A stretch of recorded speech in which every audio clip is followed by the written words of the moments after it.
එතකොට ඉරට්ට වෙන්නේ මෙතනින් 2යි 4යි.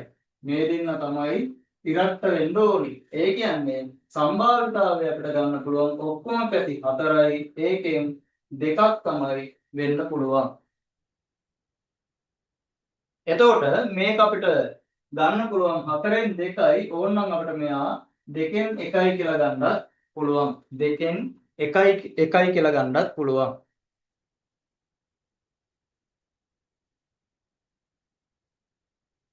හරි. ඒ විදිහට අපේ පළවෙනි ප්‍රශ්නේ ඉවර වෙනවා. අපි දෙවෙනි ප්‍රශ්නයට ගියොත් දෙවෙනි ප්‍රශ්නේ තියෙන්නේ අපි පේපරයට යමු. පේපරේ තියෙනවා දෙවෙනි ප්‍රශ්නේ 3 4හි අගය සොයන්න. 3 4හි අගය සොයන්න කියලා තියෙනවා. එතකොට 3 4 කියලා කියන්නේ 3 4 වතාවක් ගුණ වෙන්න ඕනේ. 3 4 වතාවක් ගුණ වෙන්න ඕනේ. 3 3 3 3 ඔන්න ඔය විදිහට 3 4 වතාවක් ගුණ වෙන්න ඕනේ. එතකොට 3 වරක් 3 9යි 9 වරක් 3 27යි 27 වත් 3ක් 81ක් කියලා උත්තරේ එනවා. දෙවෙනි එකේ උත්තරේ 81යි.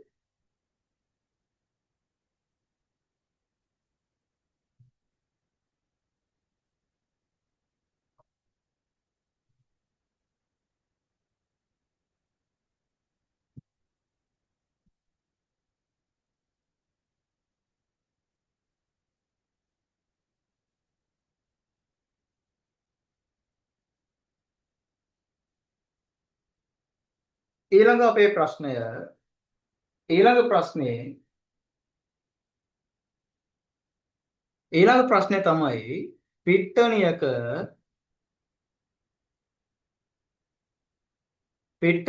තනකොළ කැපීම සඳහා යන්ත්‍ර 3ක් භාවිත කළහොත් පැය 8කින් වැඩ නිම කරන්න පුළුවන්ලු. එහෙනම් යන්ත්‍ර 4කින් කොච්චර වේලාවකින් මේ වැඩේ ඉවර කරන්න පුළුවන්ද කියලායි අපෙන් අහන්නේ. එතකොට යන්ත්‍ර 3ක් මේ වැඩේට එනවා නම් යන්ත්‍ර 3කින් පැය 8ක් යනවා. එතකොට ඔයාලට ගන්න පුළුවන් මේකේ මේ දැන් ප්‍රතිලෝම සමානුපාතයක්නේ. එතකොට ප්‍රතිලෝම සමානුපාතයක් ගත්තාම ඒකේ අපිට වැඩ ප්‍රමාණය හොයාගන්න වෙනවා. එතකොට වැඩ ප්‍රමාණය අපිට හොයාගන්න නම් අපි සාමාන්‍යයෙන් නම් පාවිච්චි කරන්නේ මිනිසුන් ගණන ගුණ කිරීම දින ගණනින් තමයි අපි ගන්නෙ. මිනිසුන් වතාවක් අපි දින ගණනින් තමයි ගන්න වැඩ ප්‍රමාණය. වැඩ ප්‍රමාණය සමානයි මිනිසුන් ගණන වතාවක් දින ගණන. හැබැයි මේකෙදී අපිට එහෙම ගන්න බෑ. මොකද මේකේ තියෙන්නේ යන්ත්‍ර පාවිච්චි කරලානේ. එතකොට මේකේ තියෙනවා යන්ත්‍ර 3ක්. මේකේ යන්ත්‍ර තියෙන්නේ 3ක්. එතකොට මේකේ වැඩ ප්‍රමාණය අපිට ගන්න පුළුවන් යන්ත්‍ර ගණන මේකේ පැය ගණනක් තියෙන හින්දා අපි ගමු පැය ගණන. යන්ත්‍ර ගණන වතාවක් පැය ගණන කියලා ගමු. එහෙම ගත්තාම මේකේ යන්ත්‍ර තියෙන්නේ 3යි පැය යනවා 8ක්. එහෙනම් මේකේ වැඩ ප්‍රමාණය අපිට ගන්න පුළුවන් 24යි. වැඩ ප්‍රමාණය අපිට ගන්න පුළුවන් 24යි. එතකොට මේ 24ක වැඩ ප්‍රමාණය අපිට යන්ත්‍ර 4කින් කරන්න බලන්න නම් අපි මෙයා 4ෙන් බෙදන්න ඕනේ. මේ 24 අපි 24 4ෙන් බෙදුවොත් අපිට එනවා පැය 6ක කාලයක් තමයි යන්නේ. පැය 6ක කාලයක් තමයි යන්නේ මේ වැඩේ කරන්න.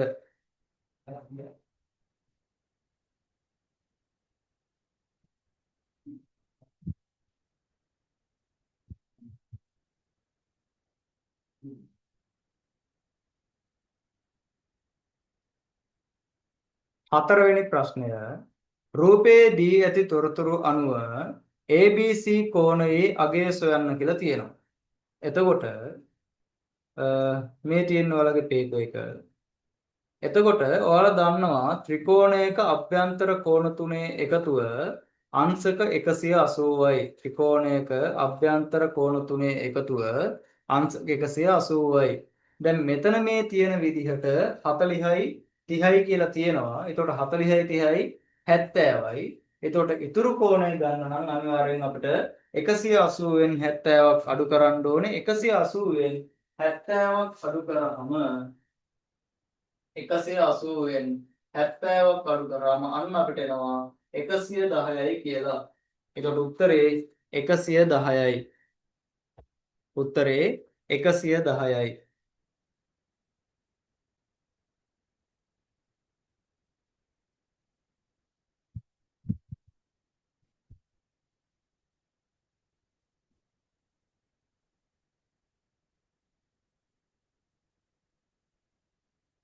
ළමයි මට හරියට ඔයාලා මට chat එකේ දාන්න ඔයාලට ඇහෙනවද පේනවද කියලා. මොකද මේ සමහර අය ඇවිල්ලා මේ ලීව් වෙලා තියෙනවා ඒකයි.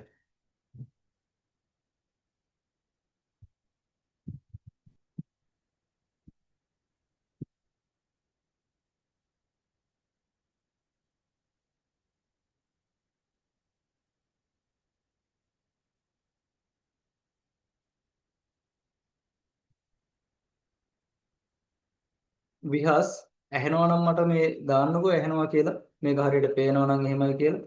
ඇහෙනවද පේනවද කියලා මට හරියට දාන්න.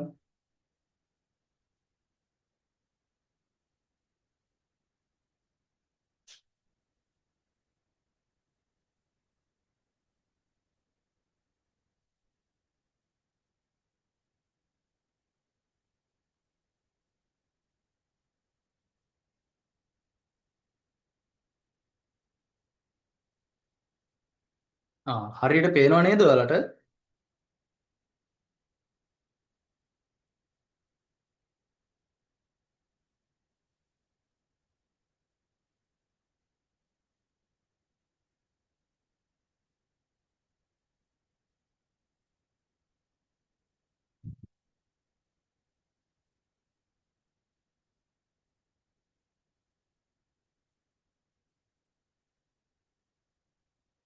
හරි. අපි යමු ඊළඟ එකට එහෙනම්. මට ප්‍රයිවට් දාන්න ඕනේ නෑ ළමයි. හරි.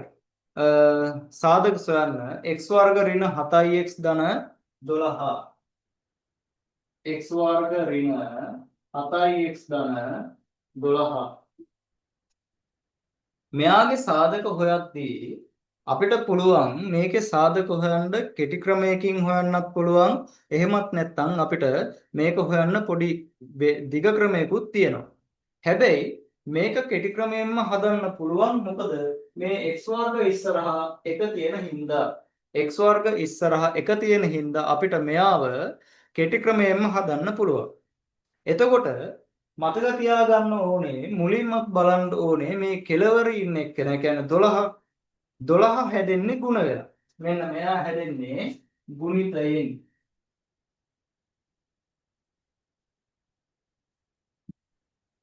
මේ මැද ඉන්න එක්කෙනා ඒ කියන්නේ ඍණ 7x කියලා තියෙන එක්කෙනා එයාව හැදෙන්නේ එකතුවෙන්. මෙයාව හැදෙන්නේ එකතුවෙන්.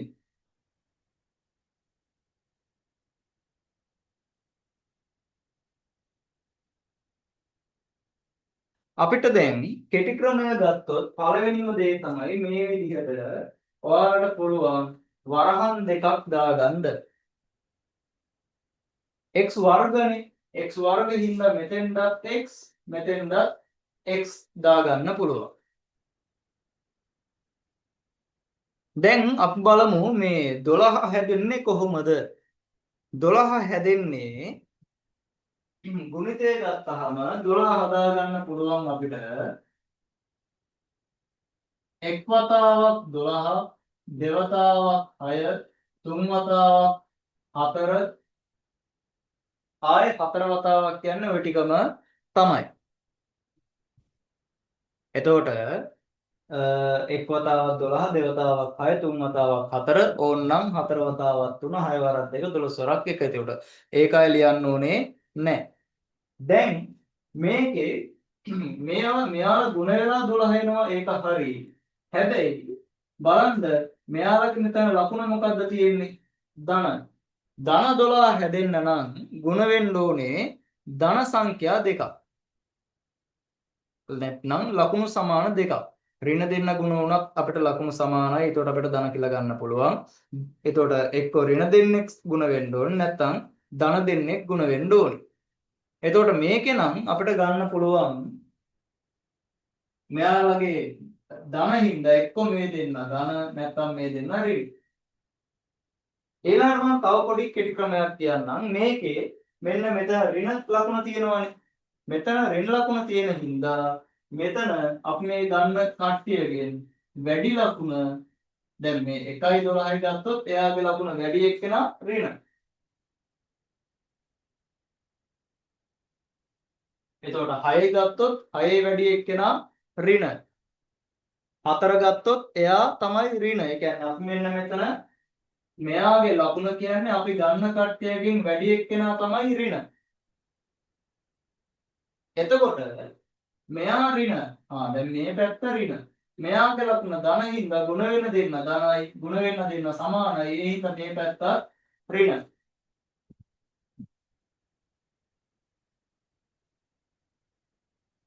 එතකොට දැන් බලමු අපි ඍණ 1යි ඍණ 12යි ගුණ වෙලා ධන 12 එනවා. එකතු වෙලා ඍණ 1යි ඍණ 12යි අන්තිම උත්තරේ 13යි. ඍණ 13යි.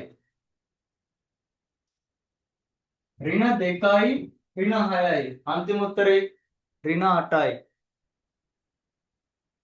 ඍණ 3යි ඍණ 4යි එතන එනවා එකතු වෙලා ඍණ 7යි කියලා. එහෙනම් අපිට මෙතන ගන්න පුළුවන් මෙතෙන්ද ඍණ 3යි මෙතෙන්ද ඍණ 4යි.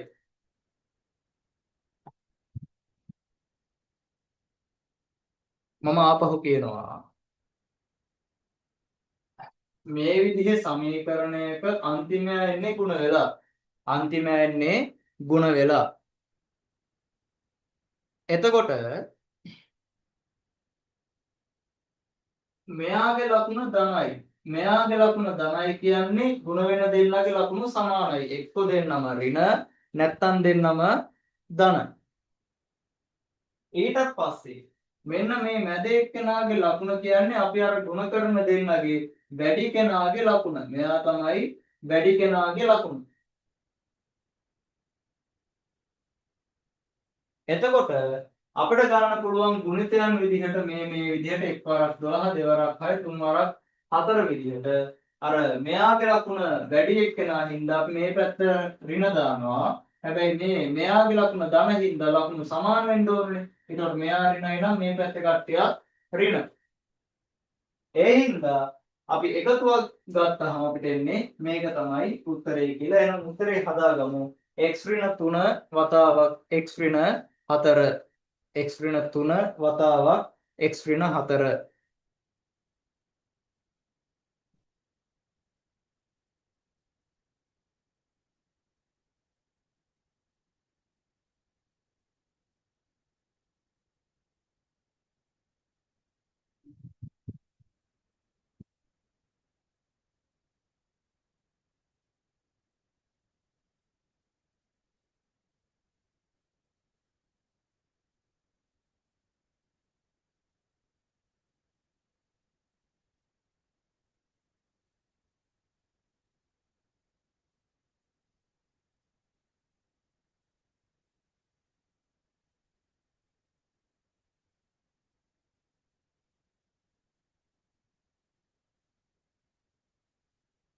හරි.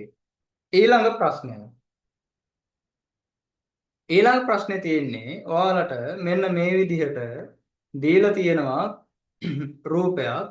ඒ රූපය දීලා ඒකේ අපිට කියන්නේ රූපයේ දැක්වෙන කේන්ද්‍රික ඛණ්ඩයේ අරය සෙන්ටිමීටර් 28යි වර්ගඵලය තමයි අපෙන් අහන්නේ. එතකොට කේන්ද්‍රික ඛණ්ඩයක වර්ගඵලය හොයන්න ඔයාලට තියෙනවා මෙන්න මෙහෙම සමීකරණයක්. pi r වර්ග θ යට 360 pi r වර්ග θ යට 360 අරය 28ක් කියලා කියනකොට අපිට පුළුවන් මෙතන පයි කියන්නේ 7න් 22යි අරය 28යි එතකොට r වර්ග හින්දා ආයත 28න් කියලා දාන්න පුළුවන් ගුණ කිරීම θ මෙයාගේ අංශක 45යි කියලා කියනවා එහෙනම් බෙදන්න ඕනේ 360 සුළු කරමු සුළු කරද්දී ඔයාලට පුළුවන් මේකේ හැම එකතරම උඩයි යටයි බෙදන්න.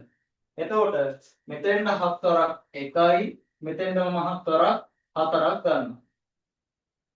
4 වරක් 1යි මෙතෙන්ට 4 වරක් 90යි නේද? 364න් බෙදද්දී 90යි. 45ට 45 ඒවා 1යි 90ට 45 ඒවා 2යි. දැන් දෙවරක් මෙතෙන්ද 1යි මෙතෙන්ද 14යි අපිට පුළුවන් උඩයි තියෙන දෙන්නා බෙදන්න නෙවෙයි ಗುಣ කරන්න පුළුවන්. එහෙම ಗುಣ කරාම 14 වතාවක් 22 ಗುಣ කරලා බලන්න උත්තරේ කීයද එන්නේ කියලා. හරි මම බෝඩ් එකේ මකනකම් පොඩ්ඩක් ඔයාලා ಗುಣ කරලා බලන්න කීයද එන්නේ කියලා.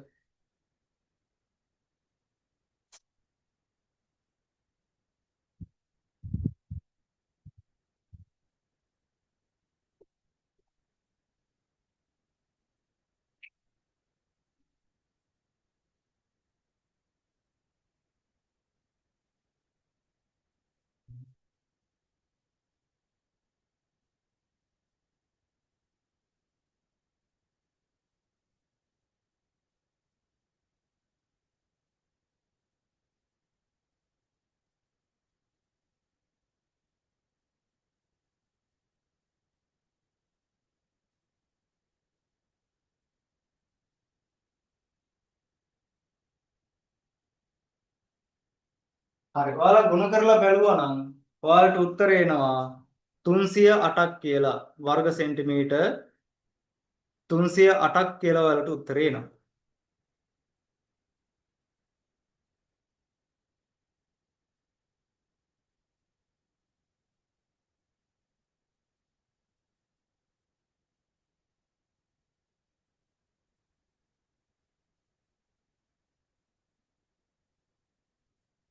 හත්වෙනි ප්‍රශ්නය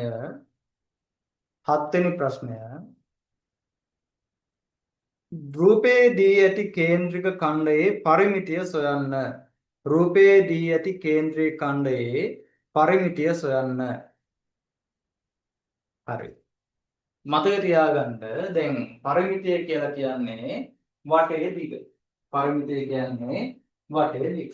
එතකොට ඔයාලා ඕනම වෙලාවක ඔයාලට දෙන රූපයක මොකක් නම් රූපයක් වෙන්න පුළුවන්. ඒ රූපයක ඔයාලට වටේම දිග ගන්න පුළුවන් නම් නැත්නම් වටේම දිග එකතු කරන්න පුළුවන් නම් ඔයාලට එයාගේ පරිමිතිය හොයන්න පුළුවන්. එතකොට දැන් මේකේ අපිට අරය කීයද කියන්නේ? අපිට මේකේ අරය සෙන්ටිමීටර් 14යි තියෙන්නේ. එතකොට මෙයාගේ අරය සෙන්ටිමීටර් 14යි. එතකොට මේ පැත්ත 14යි අපි දන්නවා කේන්ද්‍රීය ඛණ්ඩයක මේ පැත්තත් 14යි. එතකොට අපිට මෙයාගේ පරිමිතිය ගන්න නැත්නම් වටේම මෙහෙම යන්න නම් අපිට දැනගන්න වෙනවා මෙන්න මේ දිග. මේ දිගට අපි කියනවා චාප දිග කියලා. ওই දිගට අපි කියනවා චාප දිග කියලා. එතකොට අපි මුලින්ම ওই චාප දිග හොයාගෙන ඉන්න ඕනේ. මොකද දෙපැත්තේ අපි දන්නවා දැන් අපි ඒකට අර යන්නේ දන්නේ නැත්තේ. ඒකට එයාව හොයාගන්න නම් අපි දෙපැත්තේ ඒ කියන්නේ චාප දිග හොයාගෙන ඉන්නේ. චාප දිග හොයන්න අපිට සමීකරණයක් තියෙනවා. ඒ වර්ගඵලය හොයනවා වගේම තමයි ඒකේ තියෙන එකම තමයි මේකේ අර මේ උඩ තියෙන මේ දෙක ගලවලා ඉස්සරහින් දැම්මම හරි. ඒ කියන්නේ චාප දිග හොයන්න තියෙන සමීකරණය තමයි චාප දිග හොයන්න තියෙන්නේ 2πr θ යට 360. එතකොට 2π කියන්නේ 7/22 r අරය 14යි θ අංශක 90යි බෙදීම 360.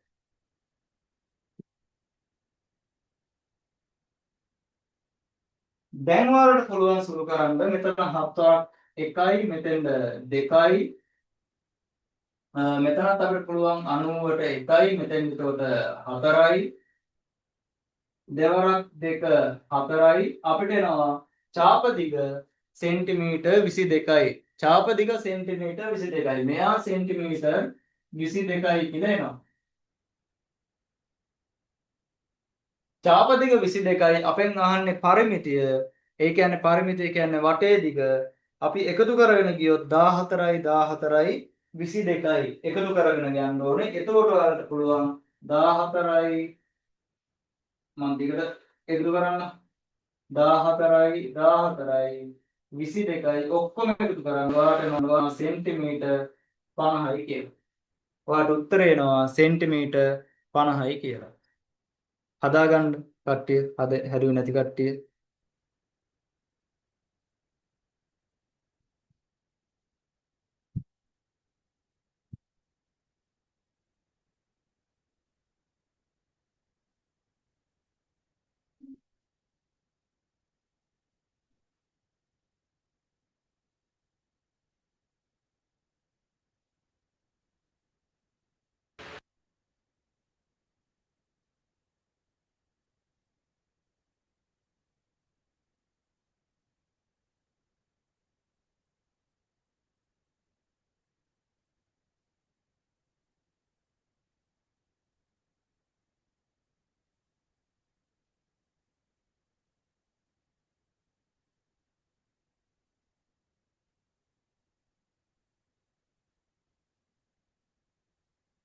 වෙලා වැටෙන නේද ළමයි?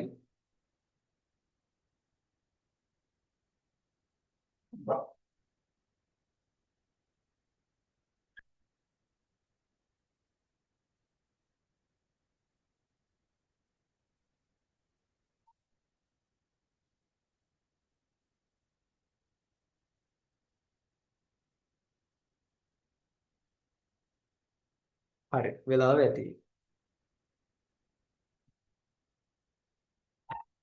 ඊළඟ ප්‍රශ්නේ 8 වෙනි ප්‍රශ්නේ අපිට භාග ගැටලුවක් තියෙනවා සුළු කරන්න කියලා.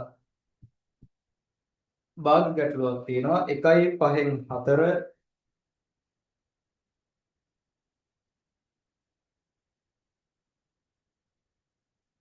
ඒකෙන් වරහන් ඇතුලේ දෙකෙන් එක අඩු කිරීම 12න් 1.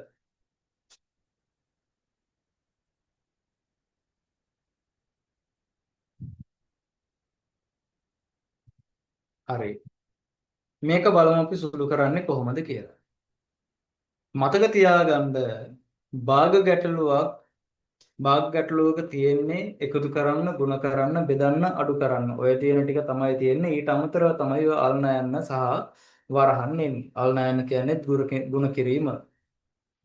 එතකොට දැන් පළවෙනිම වැඩේ තමයි අපි මේක අපි කරන්න ඕනේ මේ මිශ්‍ර සංඛ්‍යාව මුලින්ම විෂම කරගෙන ඉන්න ඕනේ. එකතු කිරීමක් අඩු කිරීමක් ඕන තැනකදී අපි කරන්න ඕනේ මුලින්ම පළවෙනි වැඩේ භාගවල අපි මේ තියෙන එක අපි මිශ්‍ර සංඛ්‍යාව විෂම කරගෙන ඉන්න ඕනේ. එතකොට අපිට පුළුවන් මේ මෙතන මෙයාව 5 වරක් 1 5යි 5යි 4යි 9යි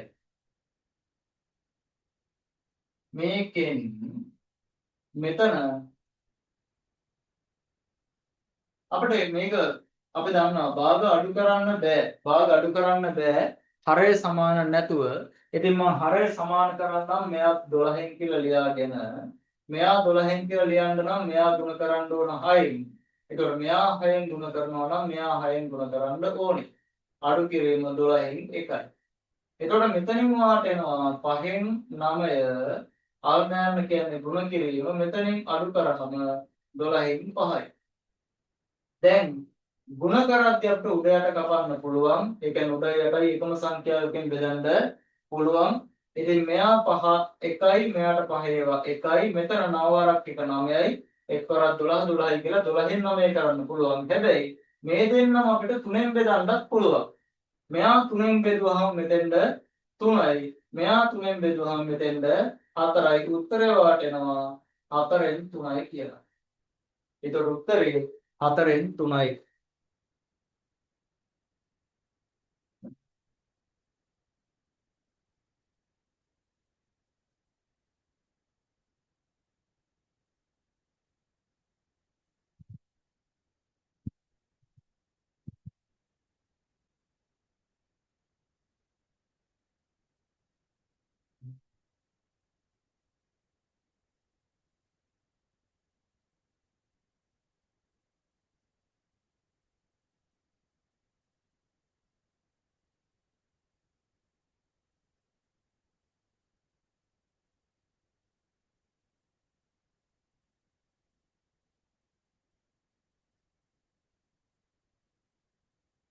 හරි ඉක්මනට හදාගන්න.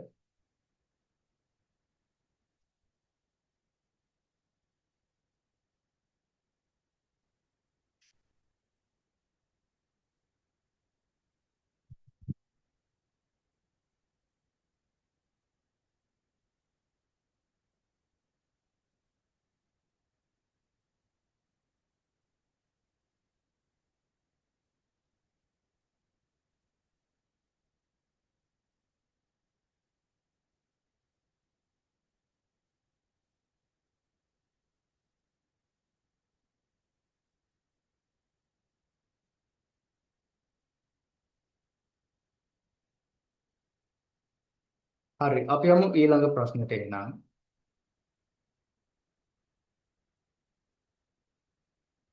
රූපයේ දී ඇති තොරතුරු අනුව ABට සමාන පාද දෙකක් සඳහන් කරන්න.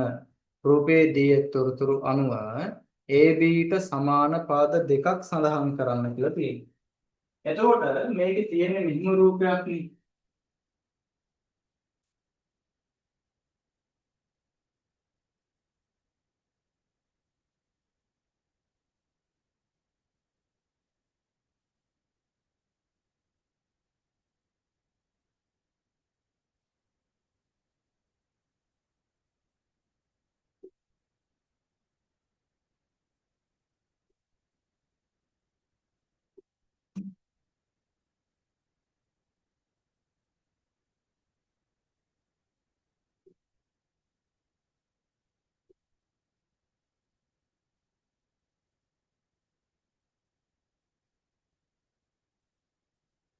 දැන් මෙයා හදද්දී හිටිය ඒ තමයි ත්‍රිකෝණයක කොණ දෙකක් සමාන නම් ඊට ප්‍රතිවිරුද්ධ නැත්නම් ඊට සම්මුඛ නේ ඒ ඉදිරියෙන් තියෙන පාද දෙකක් සමානයි. එතකොට දැන් මේකේ අපි කෝණ ටික හොයාගෙන ඉමු ඔක්කොටම පරි. මේකේ අපිට ගන්න පුළුවන් මෙයා 70යි මෙයා 40යි. ඒ කියන්නේ මේ දෙන්නගේ එකතුව 110යි. ත්‍රිකෝණයක අභ්‍යන්තර කෝණවල එකතුව අංශක 180යි. ඉතින් මෙයා 70යි 40යි 110යි. එහෙනම් මෙයාත් අනිවාර්යෙන් 70ක් වෙන්න ඕනේ. ඊළඟට මෙයා 70යි නම් මෙන්න මෙයාගේ එකතුව තමයි 70 වෙන්නේ. ත්‍රිකෝණයක හරි පොඩ්ඩක් ඉඳලාමයි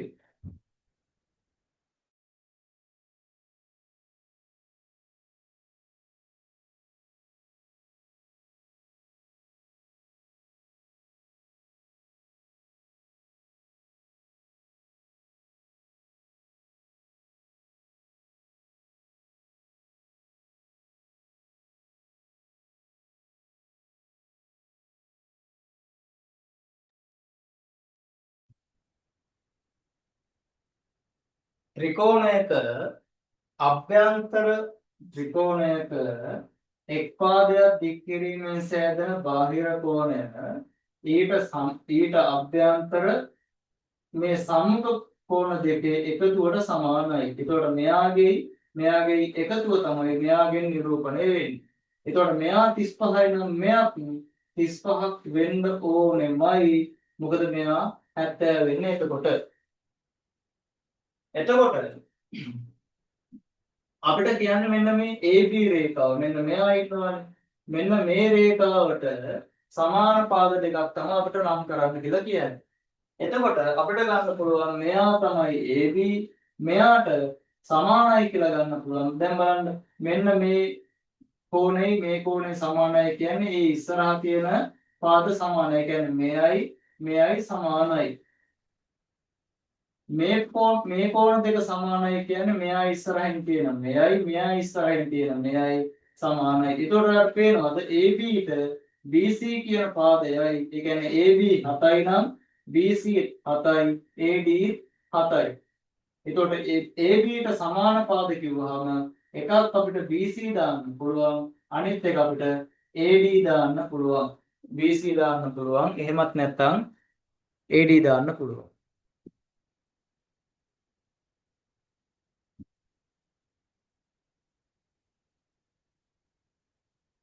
හරි තේරුණාද ළමයි?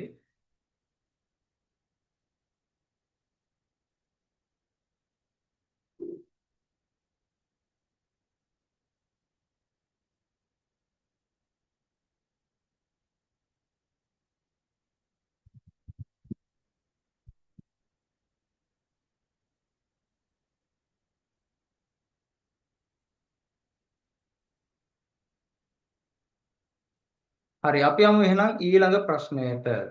ඊළඟ ප්‍රශ්නයට යමු. පේපරේ බලමු. රූපයේ දැක්වෙන ත්‍රිකෝණ යුගල අංග සමවන අවස්ථාව ලියා එහි සමාන වන ඉතිරි අනුරූප කෝණ යුගලයක් ලියන්න කියලා කියනවා. මෙතන තියෙන්නේ ඍජු කෝණයේ ත්‍රිකෝණ දෙකක්. අංග සමවන අවස්ථාවලින් කර්ණපා අවස්ථාව මගින් අංග සම වෙන්නේ ඍජු කෝණයේ ත්‍රිකෝණ විතරයි. මොකද ඍජු කෝණයක් අපි ගත්තොත් ඍජු කෝණයේ ත්‍රිකෝණයක් අපි ගත්තොත් ඒ ඍජු කෝණයේ ත්‍රිකෝණයේ මේ අංශක අනුවට ඉස්සරහින් තියෙන මේ පාදය තමයි අපි කර්ණය කියලා කියන්නේ. මේක තමයි අපි කර්ණය කියලා කියන්නේ. එතකොට මේ කර්ණය කියන්නේ ඍජු කෝණයේ ත්‍රිකෝණයේ දිගම පාදය. එතකොට ඍජු කෝණයේ ත්‍රිකෝණ දෙකක කර්ණ දෙක වෙන වෙනම සමාන වෙලා පාද දෙක වෙන වෙනම සමාන වෙනවා නම් අන්න එතන අපිට කියන්න පුළුවන් කර්ණපා අවස්ථාවෙන් අංග සම වෙනවා කියලා. දැන් මේ දීලා තියෙන එකෙත් කර්ණය සමානයි ඒත් එක්කම තව පාදයකුත් වෙන වෙනම සමානයි. කර්ණය සමානයි ඒත් එක්කම ඉතිරි පාදයක් සමාන වෙනවා. ඒතකොට කර්ණපා යටතේ තමයි මෙයා අංග සම වෙන්නේ. හැබැයි මේකේ තව දැන් කියන්නේ මේක පාකෝපා අවස්ථාවෙනුත් අංග සම වෙනවා ළමයි. පාකෝපා අවස්ථාවෙනුත් වෙනවා. හැබැයි මම නම් ඒකට ලකුණු දෙන්නේ නැහැ. මොකද මේකේ මූලිකම දේ කර්ණපා යටතේ තමයි මෙයා අංග සම වෙන්නේ ඒ හින්දා. හරි. ඒ ප්‍රශ්නේ අපි ඉවර කරනවා. එතකොට අපි අර මම කියලා තියෙන විදිහට ওই 10 වසරේ ළමයින්ට 10 වසර පාඩම් වලින් එන ප්‍රශ්න 10ක් තමයි අපි ඔය මුලින්ම කතා කරලා ඉවරුනේ. දැන් අපි යමු 11 වසරෙන් මම අර දාලා තියෙන ප්‍රශ්න 10ට. 11 වෙනි ප්‍රශ්නේ බලන්න.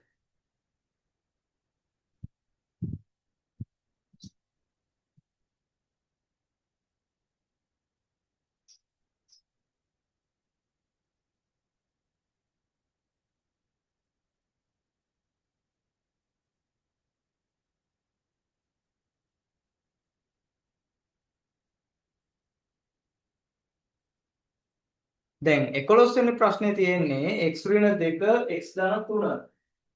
x ඍණ 2 x ධන 3 සමානයි බිඳුව කියලා තමයි තියෙන්නේ. ඕනම පද දෙකක් ಗುಣ වෙනවා නම් ಗುಣ වෙලා බිඳුවක් හැදෙනවා නම් අනිවාර්යෙන් ඒ පද දෙන්නගේ එක්කෙනෙක් එක්ක මෙන්න මෙයා බිඳුව වෙන්න ඕනේ. එතකොට මෙයා 100 වුණත් 100 වතාවක් බිඳුව තමයි බිඳුව. මෙයා 1000 වුණත් අවුලක් නැහැ. මොකද මෙයා බිඳුවෙන් 1000 බිඳුවක් බිඳුව. ඒ විදිහට මෙතන දෙන්නගෙන් එක්කෙනෙක් බිඳුව වෙන්නම ඕනේ. අතන එහා පැත්තේ බිඳුව වෙන්න නම් ගුණිතයක් බිඳුව වෙන්න නම් එක්කෙනෙක් බිඳුවක් වෙන්නම ඕනේ. ඒ හින්දා අපිට මේක ලියන්න පුළුවන් මේ වැඩේ සිද්ධ වෙන්න නම් x ඍණ 2 සමාන බිඳුව හෝ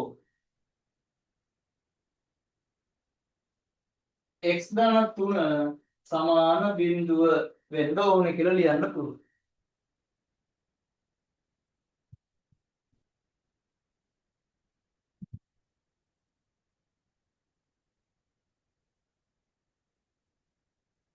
මෙතන අපි සුළු කරොත් මේ ඍණ දෙක අපිට ඒ කියන්නේ x තනි කරන්න පුළුවන් නේ.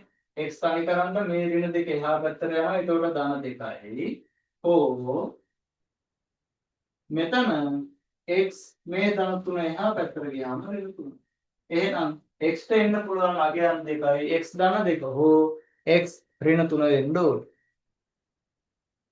x ධන 2 හෝ x ඍණ 3 වෙන්න ඕනේ. ඔන්න මේ ප්‍රශ්නෙත් ඉවරයි අපි.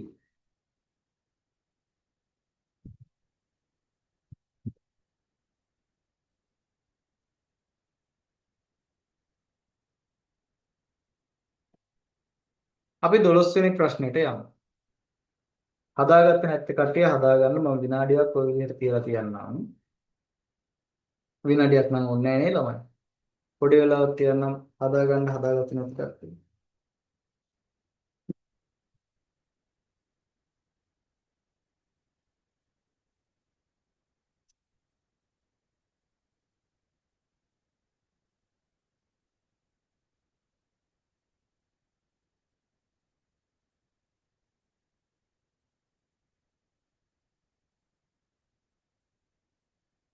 හරි.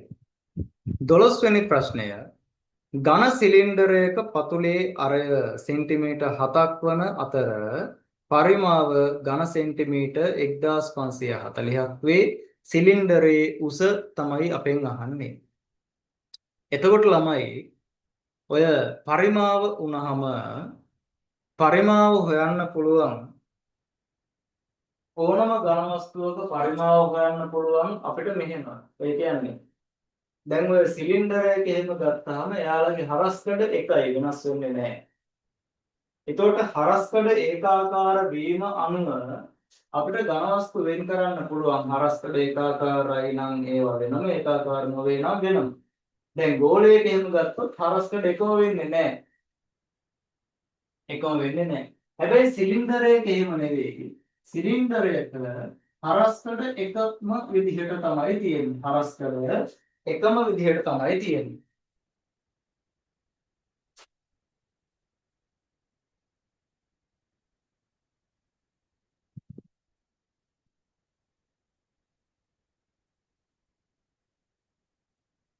එතකොට මෙයාගේ වර්ගඵලය ගත්තොත් මේ හැම තැනකම ඒ වර්ගඵලයම තමයි තියෙන්නේ, වෙනස් වෙන්නේ නැහැ. ඒ වර්ගඵලයමයි තියෙන්නේ. එතකොට දැන් මෙයාගේ පරස්පර වර්ගඵලය අපි ගත්තොත් a කියලා. මෙයාගේ උසම ගත්තොත් h කියලා.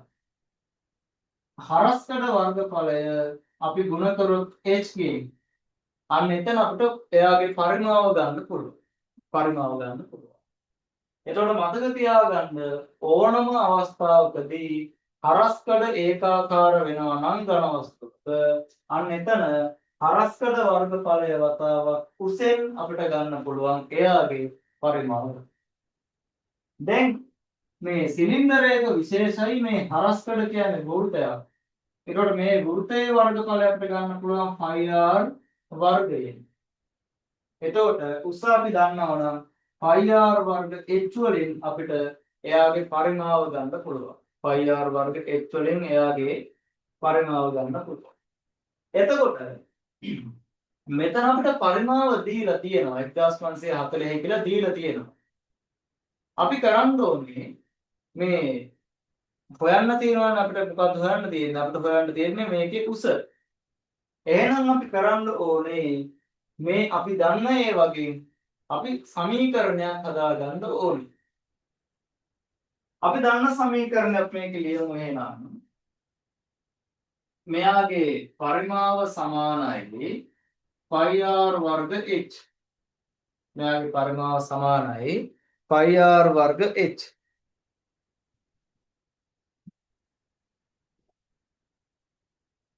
පරිමාව හැබැයි අපි දන්නවා 1540යි. pi කියන්නේ 7/22යි. r කියන්නේ මෙයාගේ අරය අපිට දීලා තියෙනවා සෙන්ටිමීටර් 7යි කියලා.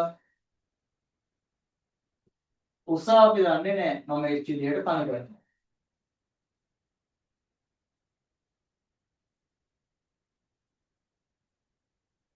දැන් අපි මේකේ h තනි කරමු. h තනි කරන්න පුළුවන් අපිට 7ට 7 අයින් කරන්න පුළුවන්. ඒ කියන්නේ 7 7න් බෙදුවහම 1යි මේ 7 7න් බෙදුවහම 1යි.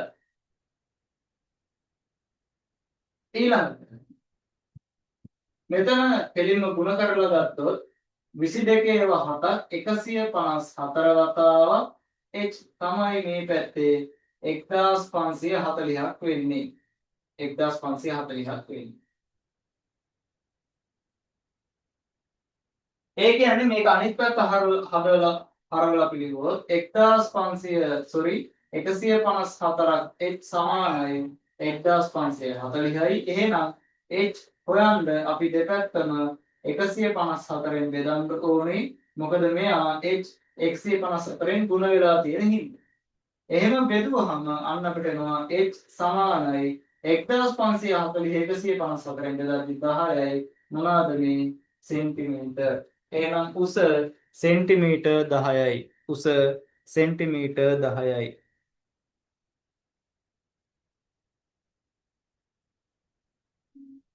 හරි හදාගන්න ළමයි.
ළමයි හරි නේද? මට chat එකේ පොඩ්ඩක් දාන්න ඔයාලා ලියාගෙන ඉවරයි නම්.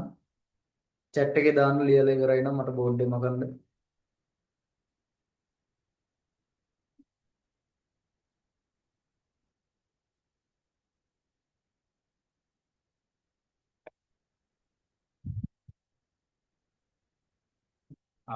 හරි.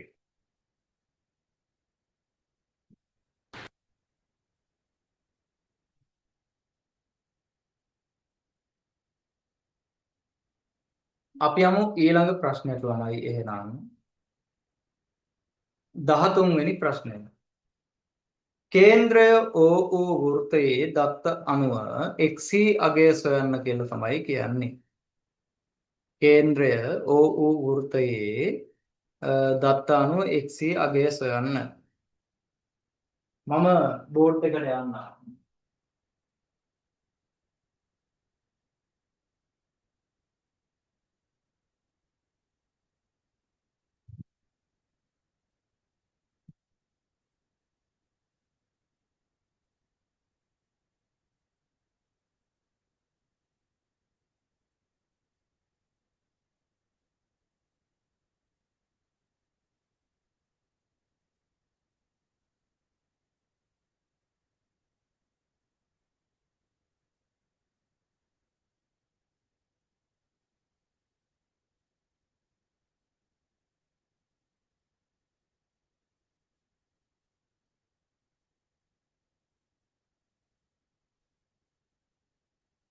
හරි. මේකෙදි ඔයාලට කියනවා මෙන්න මේ රේඛාවයි මේ රේඛාවයි සමාන්තරයි කියලා කියනවා. තව මෙන්න මෙතන කෝණය 80යි කියලා කියනවා. එතකොට අපි කොහොමද x හොයන්නේ? මේකේ අපිට සරලවම ගන්න පුළුවන්. මෙන්න මෙතන 80ක් ඉඳලා මෙන්න මෙතන 40ක් වෙන්න ඕනේ. මෙතන කේන්ද්‍රය ආපාදනය කරන කෝණය 80යි. කේන්ද්‍රය ආපාදනය කරන කෝණය 80ක් ඉඳලා වෘත්තය ආපාදනය කරන කෝණය අංශක 40යි. මෙතන 40යි නම් අපිට මෙන්න මෙතන කෝණය අපිට ගන්න පුළුවන් 40යි. හේතුව මේක තියෙන්නේ මෙන්න මෙහෙම. ඒ කියන්නේ Z අකුරේ මුල්ලේ තියෙන කෝණ තියෙන්නේ. ඊළඟ Z අකුරේ මුල්ලේ තියෙන කෝණ විශාලත්වයෙන් සමානයි. ඒ හින්දා තමයි ඒ විදිහට අපිට මෙතන 40යි නම් මෙතන 40යි කියලා ගන්න පුළුවන්කම තියෙන්නේ.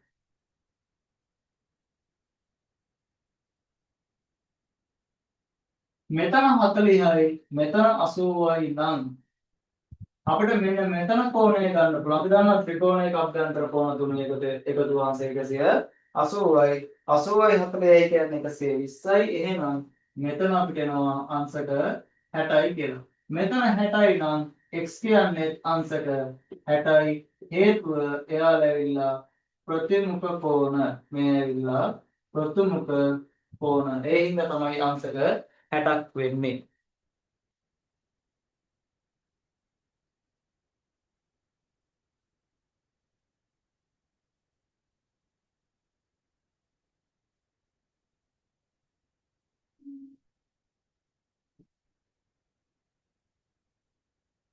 හරි. ඒ ප්‍රශ්නේ මම හිතනවා ඔයාලට තේරෙන්න ඇති කියලා. අපි යනවා දැන් 14 වෙනි ප්‍රශ්නේ බලන්න. 14 වෙනි ප්‍රශ්නේ බලන්න යනවා. 14 වෙනි ප්‍රශ්නේ තියෙන්නේ මෙහෙම. කොටසකට ලාභාංශය රුපියල් 2.725ක් ගෙවන සමාගමක කොටසක වෙළඳපොළ මිල රුපියල් 30ක් වූ කොටස් මිලට ගැනීමට රුපියල් 60,000ක් ආයෝජනය කළ විට විමල්ට වර්ෂයකට ලැබෙන ලාභාංශ මුදල තමයි අහන්නේ. එතකොට එකකට 2.25ක් නේ 2.725ක් ගෙවනවා කියලා කියනවානේ. එතකොට ඒ කොටස් එකකට. හැබැයි අපි දන්නේ නැහැ මෙයා කොච්චර කොටස් ගාණක් අරගෙන තියනවද කියලා. ඒ හින්දා අපි මුලින්ම හොයාගෙන ඉන්න ඕනේ මෙයා කොච්චර කොටස් ගාණක්ද ගන්නෙ කියලා. එතකොට මේ කොටස් ගන්න දැන් එක කොටසක මිල කියනවා රුපියල් 30යි කියලා. මිල රුපියල් 30යි කොටස් ගන්න මෙයා වෙන් කරන්නේ රුපියල් 60,000යි. එතකොට අපිට කොටස් ගාන හොයන්න පුළුවන් 60,000 බෙදන්න 30න්. ඔයාලා 60,000 බෙදන්න 30න්. 60,000 ඔයා 30න් බෙදුවොත් ඔයාට ගන්න පුළුවන් 60,000 30න් බෙදුවොත් ඔයාට ගන්න පුළුවන් මෙයා කොටස් 2000ක් අරගෙන තියෙනවා. මෙයාගේ ඔක්කොම කොටස් තියෙනවා 2000. එක කොටසකට ලාභාංශය 2.725යි නම් මේ ඔක්කොටම ලාභාංශය කීයද කියලා බලන්න අපිට පුළුවන් ගුණ කරලා බලන්න. එතකොට ගුණ කරද්දී 2000 ගුණ කරන්න 2.25. කෙටි ක්‍රමයක් ඕනනම් මම කියන්නම්. මෙතන මේ 2000 කියලා කියන්නේ 20 ගුණ කිරීම 100. එතකොට 100න් මෙයා ගුණ කරමු. එතකොට 225. එයාව 20න් ගුණ කරන්ද. එතකොට 20 ගුණ කරන එකත් ඕනනම් පුළුවන් මෙයා දෙක ගුණ කිරීම 10යි කියලා ගන්න. එතකොට දෙවරක් මෙයා ගුණ කරන්නකො. එතකොට මෙයා දෙවරක් ගුණ කරද්දී වාට එනවා 450යි 10න් ගුණ කරනකොට තව බිංදුවක් දාගන්න. ඒ කියන්නේ මෙයාට හම් වෙන්නේ රුපියල් 4500යි. රුපියල් 4500ක් මෙයාට ලාභාංශ විදිහට එනවා.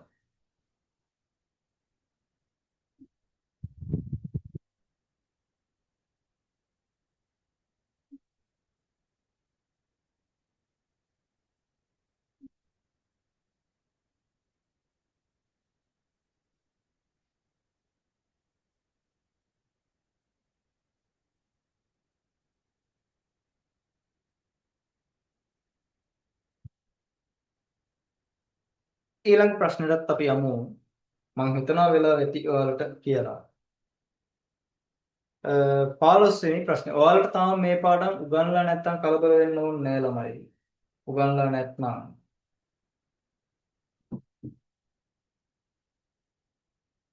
හරි. ඊළඟ ප්‍රශ්නේ අපිට ප්‍රස්තාර ගානක් තියෙන්නේ. මේ රේඛාවේ අනුක්‍රමණය අහනවා ඒත් එක්කම රේඛාවේ සමීකරණයක් අහනවා.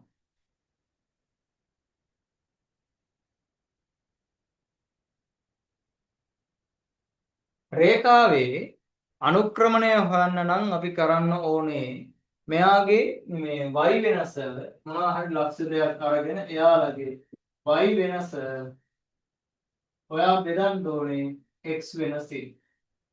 එතකොට ඔයාට එයාලගේ අනුක්‍රමණය නැත්නම් අපිට n කියලා කියන්නත් පුළුවන්. මම මේකේ අනුක්‍රමණය කියලා දානවා. එයාලගේ අනුක්‍රමණය හොයන්න පුළුවන් y වෙනස බෙදීම x වෙනසින්.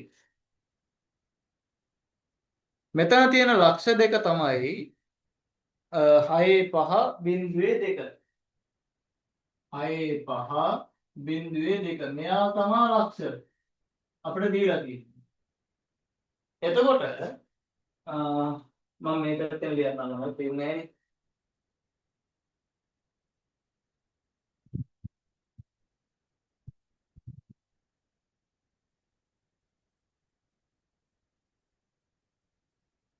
6.5.2 මේ තමයි අපිට දෙන ලක්ෂ දෙක. සාමාන්‍යයෙන් අපි කණ්ඩායමක ලකුණු කරද්දී නැත්නම් කණ්ඩායම ලියද්දී මුලින්ම ලියන්නේ x අගය පස්සේ ලියන්නේ y අගය. එතකොට මේ තියෙන්නේ x අගය මේ තියෙන්නේ y අගය. y වෙනස ගන්න පුළුවන් අපිට එහෙනම් මේ දෙන්නගේ වෙනසින් 5න් 2 අඩු කරලා 5 අඩු කිරීම 2. x වෙනස කිව්වහම 6න් බිඳුව අඩු කරන්න පුළුවන්. 6න් බිඳුව අඩු කරන්න පුළුවන්. 5න් 2 අඩු කරාම 3යි මෙතන 6න් බිඳුව 6යි ඒ කියන්නේ මෙතන 2න් 1යි. අනුක්‍රමණය ඒ කියන්නේ නැත්නම් m කියන එක ගැන අපිට ගන්න පුළුවන් වෙනම් 2න් 1යි කියලා. අනුක්‍රමණය 2න් 1යි. අන්තක්ඛණ්ඩය කියන්නේ x බිඳුවේදී y වලාගය. x බිඳුවේදී y වලාගය කියන්නේ 2යි. එහෙනම් c කියන්නේ 2යි. එහෙනම් ඔය සමීකරණය y සමාන x ධන c ආකාරයේ සමීකරණයක්. එතකොට y සමානයි අනුක්‍රමණය අපි දන්නවා 2න් 1යි ධන c කියන්නේ එහෙනම් 2යි. එතකොට උත්තරේ වෙන්නේ මෙන්න මෙයා. උත්තරේ වෙන්නේ මෙයා.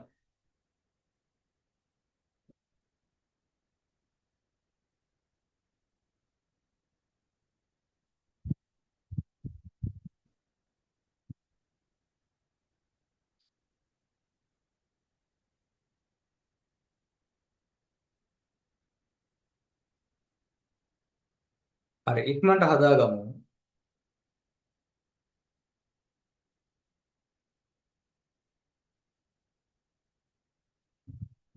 දහය හමාර වෙද්දී ළමයි අපි මේකේ පුළුවන් තරම් ප්‍රශ්න සාකච්ඡා කරලා ඉවර වෙන්න ඕනේ.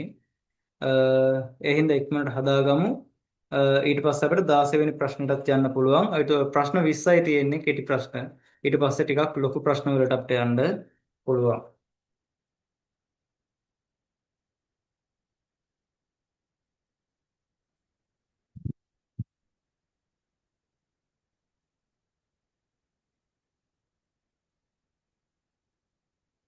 හරි වෙලාව ඇති වෙයි ළමයි.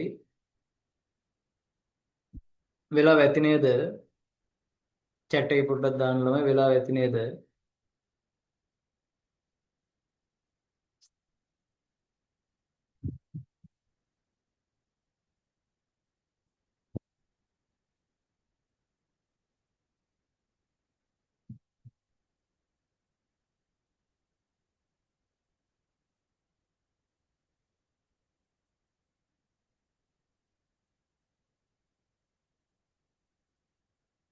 ළමයි ඔයාලා කියනකම් මං ඉන්නේ.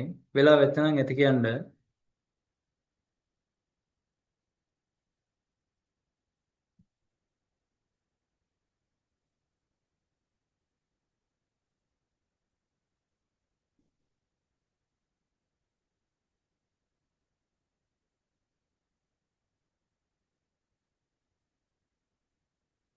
හරි. හරි. හරි. 16 වෙනි ප්‍රශ්නය. මේකත් ඇවිල්ලා සාමාන්‍යයෙන් අපිට විභාගයේ දකින්න පුළුවන් ප්‍රශ්නයක්. 16 වෙනි ප්‍රශ්නය. ඒ තමයි අසමානතා. අසමානතා මේකේ තියෙනවා x ධන 3 විශාලයිලු 5ට වඩා x ධන 3 විශාලයිලු 5ට වඩා.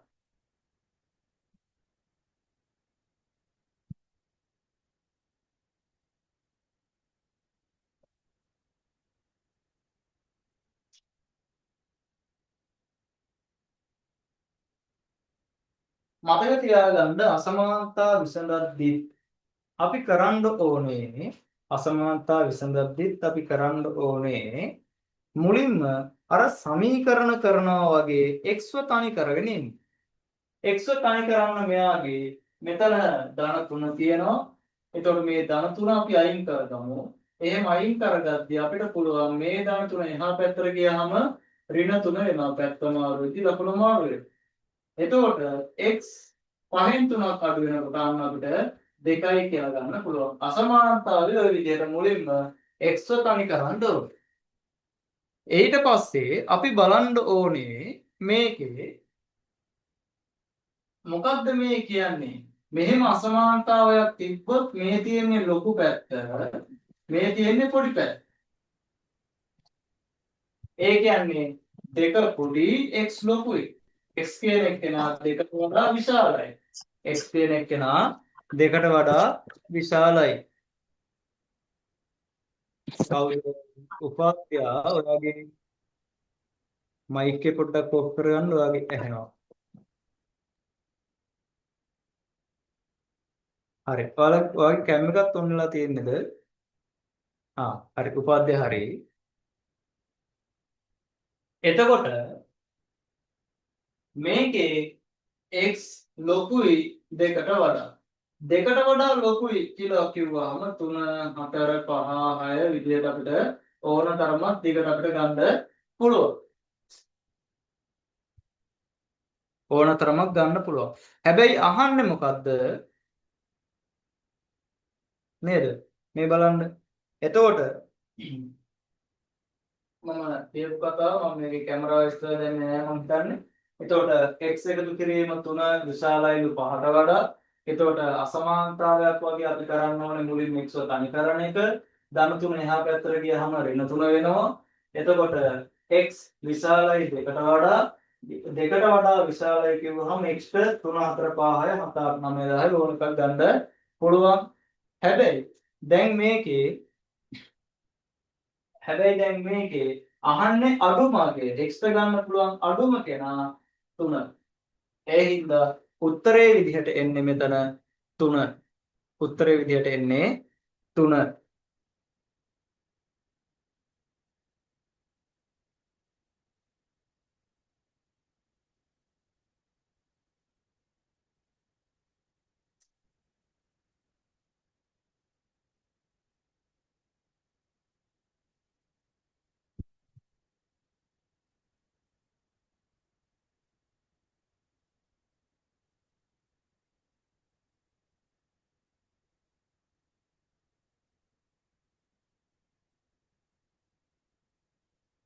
ඊළඟට අපිට මෙන්න මේ 17 වෙනි ප්‍රශ්නය අපිට x වල අගය හොයන්න කියලා තියෙනවා. මේක ගොඩක් ළමයි පොඩ්ඩක් නේද මේක වරද්දලා තිබ්බ ළමයි. අපි බලමු.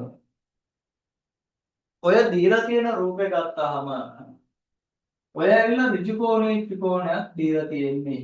ඉස්සෙල්ලත් අපි ඍජු කෝණී ත්‍රිකෝණ ගැන කතා කරා අර අංග සමකරන වෙලාවේ කර්ණපා ගැන කතා කරද්දී.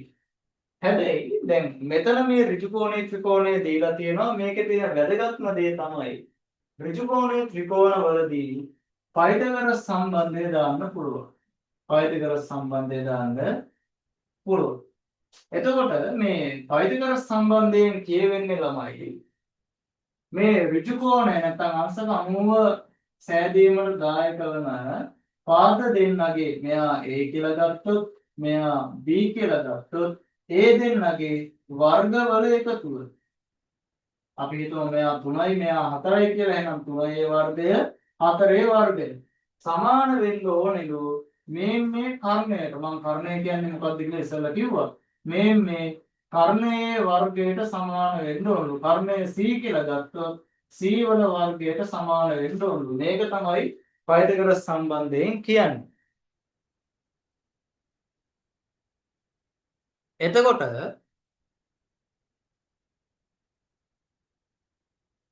මේකේ අපිට දෙනවා මේ පැත්ත සෙන්ටිමීටර් 8යි මේ පැත්ත ඒ කියන්නේ පල්ලෙහා තියෙන සෙන්ටිමීටර් 6යි මෙහා සෙන්ටිමීටර් 6යි කියලා දෙනවා.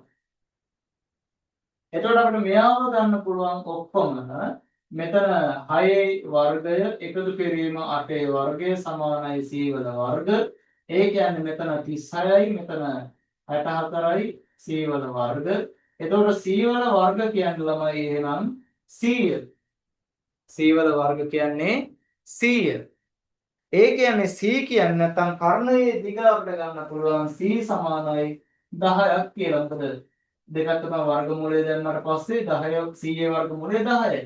ඒතකොට කර්ණය අපිට කියනවා දැන් අපිට හොයාගන්න පුළුවන් සෙන්ටිමීටර් 10යි කියලා. හැබැයි අපේ ගානේ බලන්න ගානේ අපිට දෙන්නේ සෙන්ටිමීටර් මෙතන 7යි ඊටු ටික x හොයන්න. එහෙනම් x කියන්නේ කීයද? ඔව් උත්තරේ 3යි සෙන්ටිමීටර්. උත්තරේ 3යි සෙන්ටිමීටර්.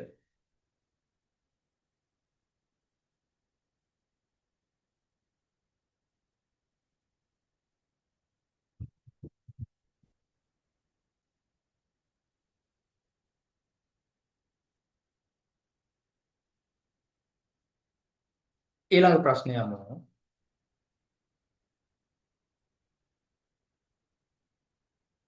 දී ඇති රූපවල චාපදික සමාන වෙනවලු. මම පේපරේට යන්න ළමයි. මේක හදාගන්න ඕන නම් හදාගන්න ඉක්මනට.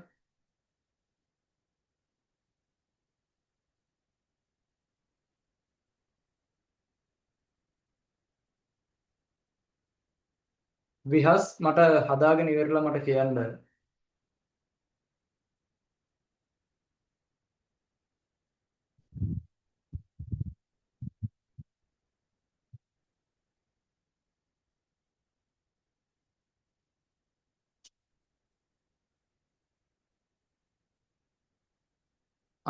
විහස් ඔයා කොහෙන්ද සම්බන්ධ වෙන්නේ? chat එකේ දාන්න පොඩ්ඩක්.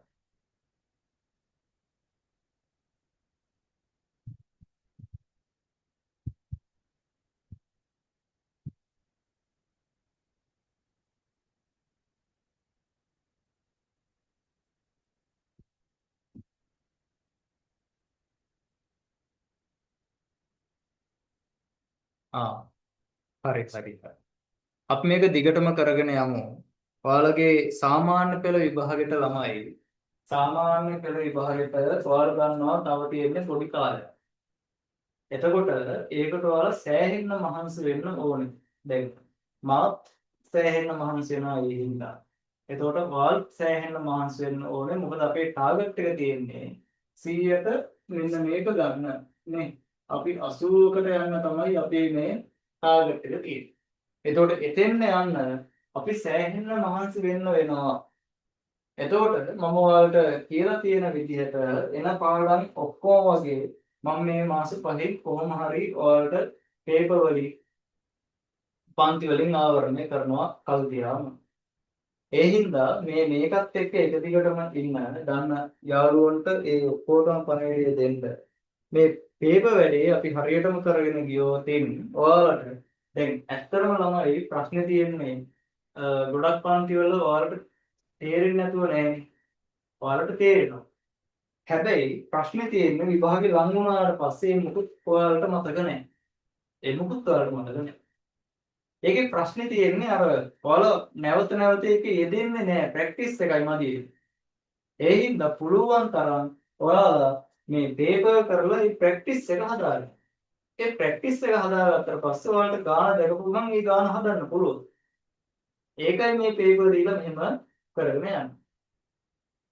ඒ හින්දා අපි මේ වැඩේ දිගටම කරගෙන යමු නවත්තන්නේ නැතුව. ඔයාලට පුළුවන් එතකොට 100ට 80ක් ලකුණු හදාගන්න. එතකොට එහෙම වුණාම ලොකු තැනකට යන්න පුළුවන්. කියන්නේ ඔයාලගේ ඉලක්කය සාර්ථක කරගන්න පුළුවන්. හරි. අපි ඊළඟ ප්‍රශ්නෙට යමු. මොකක්ද අපේ ඊළඟ ප්‍රශ්නය? 18 වෙනි ප්‍රශ්නය. දී ඇති රූපවල ඡාප දිග සමාන වේ. හරි. ඒත් එක්කම ළමයි මට කියන්න මේ ළමයි ඔයාලගේ නම් ටික මට හරියට මේ වෙන්නේ නැහැ. කවුද ඩබල් A කියලා තියෙන කෙනා? එයා මට හරියට නම පොඩ්ඩක් හදාගන්න ළමයි. ඩබල් A කියලා තියෙනවා ඔන්න.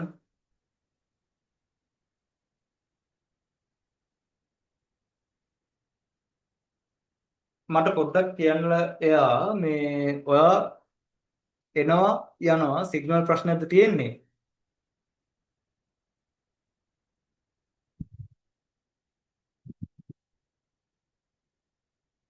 chat එකේ දාන්න.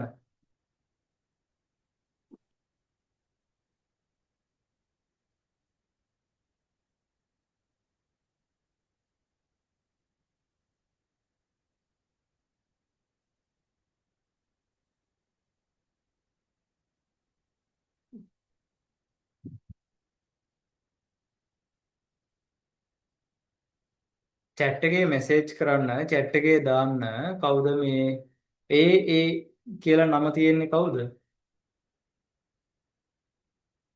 එයා මට පොඩ්ඩක් කියන්න ඔයාලගේ සිග්නල් ප්‍රශ්නයක්ද තියෙන්නේ නැත්නම් මගේ සිග්නල් ප්‍රශ්නයක්ද දන්නේ නැහැ තියෙන්නේ. ඔයා මේ දැන් කීප වතාවක්ම ආවා ගියා. chat එකේ දාන්න. එහෙනම් මගේ මේ සිග්නල් ප්‍රශ්නයක් තියෙනවා නම් මට ඒතර හදා ගන්න පුළුවන් ඒ හින්දා.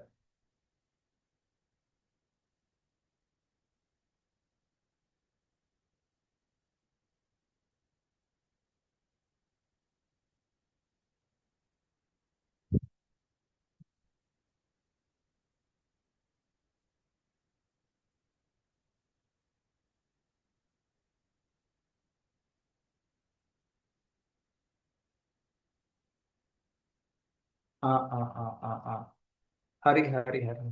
ඔයා මේ මට හරියටම නම් මොකද්ද ඔයාගේ? ඔයා රීනේම් කරගන්නකො නම. මට ඒතර බලන්න පුළුවන්. රීනේම් කරගන්න. අපි මේ සාකච්ඡාව කරගෙන යමු. ඔයා රීනේම් කරගන්න නම. නම වෙනස් කරගන්න. හරි. අපි 18 වෙනි ප්‍රශ්නෙට යනවා. ඔයාලට පේපර් එක පේනවා මං හිතන්නේ. මේකේ අපිට කියනවා දී ඇති රූපවල ඡාප දිග සමාන වේ. දී ඇති රූපවල ඡාප දිග සමාන වේ කියලා කියනවා. අහන්නේ අපෙන් R වල අගය තමයි අපෙන් අහන්නේ. R වල අගය තමයි අහන්නේ. නෑ නෑ. කවුද මේ ඔයා යන්න ඕනේ නෑ. ඔයා මේ වැඩේ කරගන්න. එහෙම ප්‍රශ්නයක් නෑ. මේ ඔයා නම මොකද්ද? නම මම හරියට දන්නේ නෑනේ ඒකයි.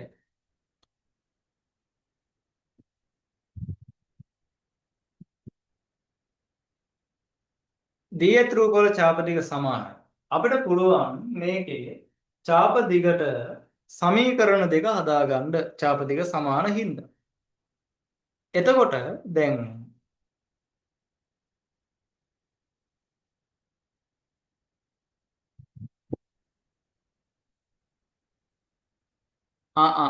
හරි හරි හරි හරි. ඔයා මේකේ ඉන්නකෝ. අපි වැඩේ කරගෙන යමු. සිග්නල් ප්‍රශ්න තියෙනවා ළමයි කාටත් තියෙනවා මටත් තියෙනවා. ඒතකොට මම මේ ගොඩාක් මේ දැන් මේ తాවකාලිකව හදාගෙන ඉන්නවා. දැනට සිග්නල් මටත් තියෙනවා. ඒත් කියන්න බෑ එකපාරම සිග්නල් ප්‍රශ්න මටත් එනවා. අපි මේ වැඩේ කරගෙන යමු. ඔයාලා මගින් මේක එකපාරම ලේවි වුණත් ආය ආය සම්බන්ධ වෙන්න කොහොම හරි අපි වැඩේ කරන්න පුළුවන්. එතකොට හරි. මම බෝඩ් එකට යන්නම්. ඡාප දිග සමානයි.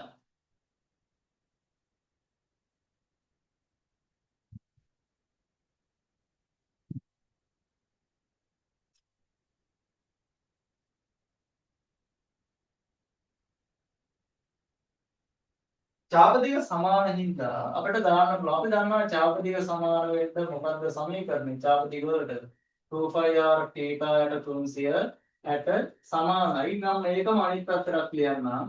ඒ කියන්නේ අනිත් කෙනාටත් මම මෙයාව මෙහිම ලියයි. මේ දෙන්නටම මම ලියුවා. හැබැයි පළවෙනියට මම වෙනම ලියුවොත් එයාගේ අපිට ගන්න පුළුවන් 2 5 R එයාගේ කැපිටල් R නේ R තීටා 45යි බෙදීම 360. මෙතනත් අපි ගත්තොත් 2 5 R එයාගේ R අපිට දීලා තියෙනවා සෙන්ටිමීටර් 7යි. සෙන්ටිමීටර් 7යි. තීටා 90යි 360. දැන් ළමයි මේ පැත්තේ 2 තියෙනවා මේ පැත්තේ 2 තියෙනවා මම දෙපැත්තම 2 කියෙන් බෙදන්නම්. එතකොට මෙයාට මෙයා මම අයින් කරන්නම්. ප්‍රශ්නයක් නැහැ දෙපැත්තම තියෙන හින්දා මම අයින් කරා. ඊට පස්සේ ඕනනම් අපිට පුළුවන් දෙපැත්තම දැන් මේ පැත්තත් 360න් බෙදලා තියෙන්නේ මේ පැත්තත් 360න් බෙදලා තියෙන්නේ 360 360 අයින් කරන්න පුළුවන්. එහෙම නැත්නම් දෙපැත්තම 360න් ගුණ කරන්නකො. මේ පැත්තත් 360න් ගුණ කරන්නකො. එතකොට මේ 360ට මේ 360 මේ 360ට මේ 360 අයින්. එතකොට ඔයාලට එනවා 45 වතාවක් R සමානයි 90 වතාවක් 7 කියලා. R තනි කරගන්න ඕනේ. දැන් R නේ අපිට හොයන්න ඕනේ. R තනි කරගන්න මේ පැත්ත 45න් බෙදනවා මේ පැත්තත් 45න් බෙදනවා 45ට 45 අයින් වෙලා R සමානයි මේ පැත්තේ බලන්න 45ට 45 ඒවා එකයි 90ට 45 ඒවා දෙකයි දෙවරක් 7 14යි සෙන්ටිමීටර. එහෙනම් R කියන්නේ සෙන්ටිමීටර 14යි. මේක නම් ඔයාලා දාගන්නම ඕනේ. මේක ගොඩාක් අය හදලා තිබ්බ නෑලා. ඒ හින්දා මේක දාගමු තරහ නැතුව ඉක්මනට දාගමු.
හරි. මං හිතනවා වෙලාව ඇති කියලා.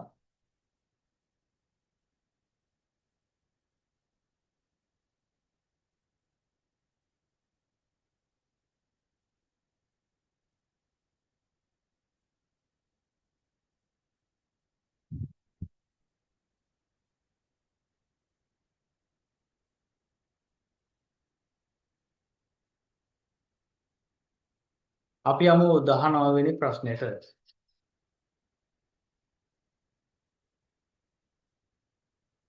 ලියා ගන්න වෙලාව මදි වුණා නම් කියන්න ඉක්මනට.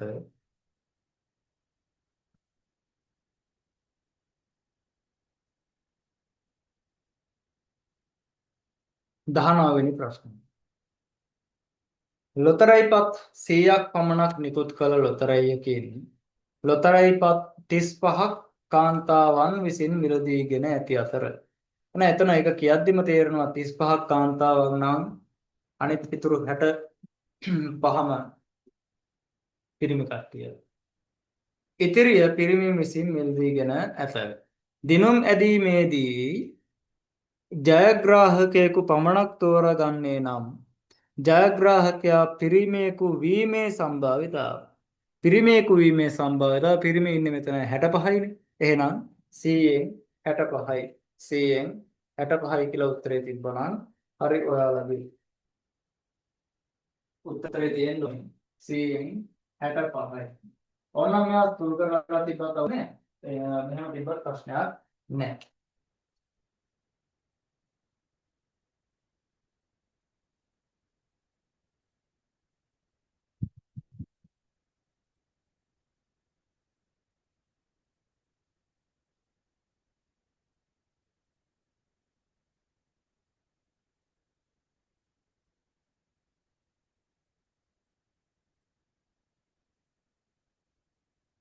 ඊළඟ 20 වෙනි ප්‍රශ්නෙට යමු.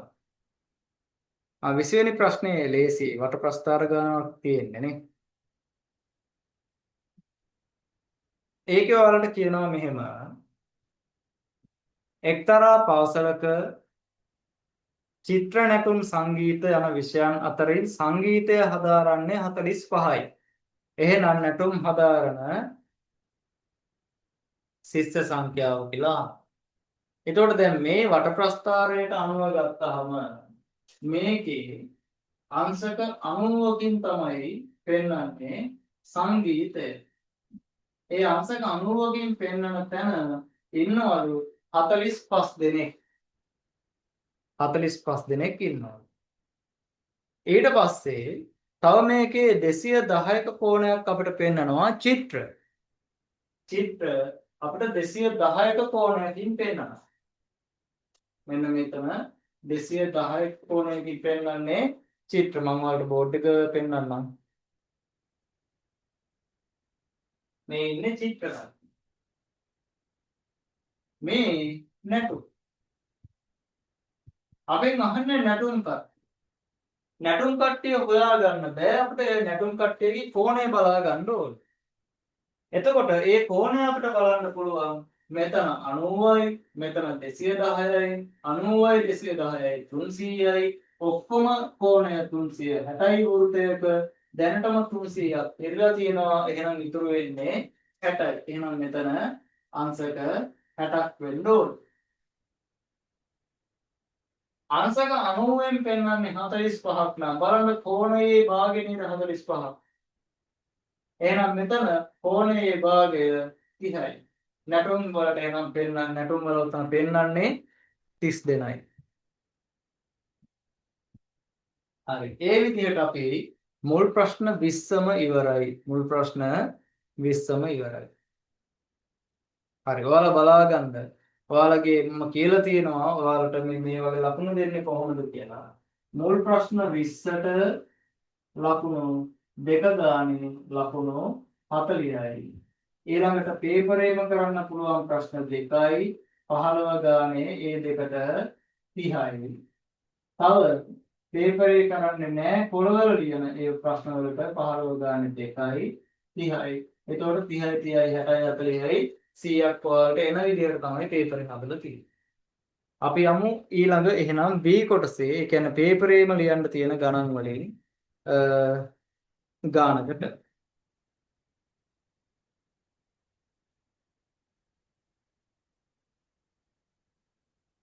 මෙන්න කියනවා කුකුළු ගොවිපලක කිකිලියන් 20ක් ඉන්නවලු. දින 30කට ප්‍රමාණවත් වනසේ ආහාර ගබඩා කරලා තියනවලු. මෙම ආහාර ප්‍රමාණය එක් කිකිලියකට දින කීයකට සෑහේද? එක් කිකිලියකට දින කීයකට සෑහේද කියලා අහන්නේ ඔය වැඩ ප්‍රමාණය. ඔව්. එතකොට ඔයාලා කරන්න ඕනේ 20 30න් ගුණ කරන්න. 20න් 30න් ගුණ කරාම ඔයාලට එනවා 600යි කියලා. එහෙනම් දින 600කට ප්‍රමාණවත්. පළවෙනි උත්තරය ඔයාලට එන්න ඕනේ දින 600කට ප්‍රමාණවත් කියලා. ඒක ගන්නෙ කොහොමද? 20 ගුණ කරන්න ඕනේ 30න්. කික්ලියන් ගණන ගුණ කරන්න ඕනේ දින ගණන. හරි. ඒක මම බෝඩ් එකේ ලියන්න ඕනේ නෑනේ. අපි දෙවෙනි එකට යමු. දෙවෙනි එකේ මෙන්න මෙහෙම කියනවා. දින 18කට පසු ප්‍රතිලෝම සමානුපාතක ගානක ඔහොම 18කට පසු වගේ කතාවක් කිව්වොත් අපි ওই දවස් 18 වෙන්නේ මොකද්ද? ඒ වැඩ ප්‍රමාණය හොයන්න ඕනේ. දින 18ක් කියනවනේ. එතකොට ඔය දින 18 කිකිලියෝ කීයක් ඉන්නවද? 20ක් ඉන්නවා. දින 18 කිකිලියෝ ඉන්නවා 20ක්. එතකොට මේ 20 ඒ දවස් 18 निराහාරව ඉන්නවද කන්නේ බොන්නේ නැතුව? එහෙම ඉන්නේ එහෙම ඉන්න පිස්සු වෙයි. එයාලා ඒ දවස් 18 කනවා. ඒ කියන්නේ එයාලා එහෙම කාලා අර ඔක්කොම 600ක් තියෙන එකෙන් 360ක් ඉවර කරනවා. 360ක් ඉවර කරනවා කියලා කියන්නේ අපි 600න් අඩු කරමු 360ක්. එතකොට ඔයාලට එනවා 240ක්. ඒ කියන්නේ තව කොච්චරයි තියෙන්නේ? තව තියෙන්නේ 240ක ප්‍රමාණයක් කන්න තියෙන්නේ. ඔක්කොම කන්න 600ක් තිබ්බනම් මෙයාලා එකතු වෙලා දවස් 18කින් 360ක් කාලා ඉවර කරනවා. තව ඉතුරු වෙන්නේ 240යි. අහන්නේ මොකක්ද අපි? 18කට පිළියම් 10ක් ගේනවලු. ඒ ගේන 10 දෙනාට මෙම ආහාර දින කීයකට ප්‍රමාණවත් වේද කියලා අහනවා. මේ අලුතෙන් ගේනවනේ. ඒ ගෙනාවට පස්සේ ඉතුරු වෙන ටික කන්න කොච්චර දවසක් කාලයක් යනවද කියලා යහන්නේ. එතකොට ඔක්කොම 240යි.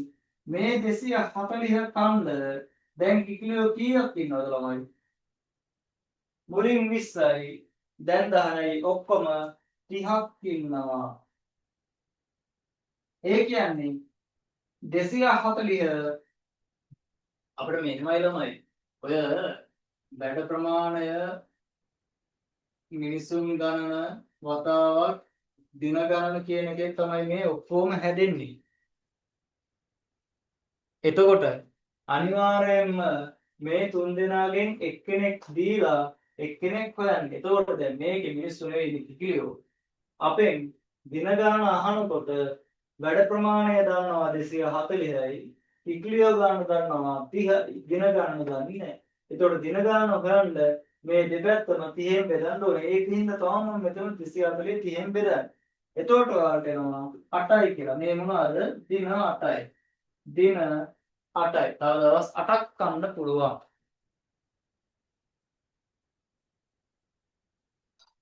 ප්‍රශ්න තියෙනවා නම් අහන්න ළමයි. අපි යමු තුන්වෙනි ප්‍රශ්නයට. එහෙනම් මේකේ මේ කිකිලියන් 10 දෙනා එකතු වුණත් දවස් 4කට පස්සේ 6 දෙනෙක් මිය ගියාලු. මාරු වැඩේ වෙලා තියෙන්නේ. දැන් මේ වෙනකොට දවස් ඒ කියන්නේ 360ක වැඩ ප්‍රමාණයක් මෙයාලා කාලා කරලා ඉවරයි. ඉතුරු වෙන්නේ 240යි. 240 කනවා නම් මෙයාලට තව දවස් 8කින් කන්න පුළුවන්. හැබැයි 10 දෙනා ඇවිල්ලා අන්න දවස් 4කට පසු දවස් 4ක් කියනවානේ. අපි දැන් බලන්න ඕනේ දවස් 4 මෙයාලා නිකන් ඉන්නේ දවස් 4 කොච්චර වැඩක් ඉවර කරනවද කියලා. එතකොට දවස් 4 මෙයා කොච්චර වැඩක් ඉවර කරනවද කියලා බලන්න පුළුවන් මෙන්න මෙතන.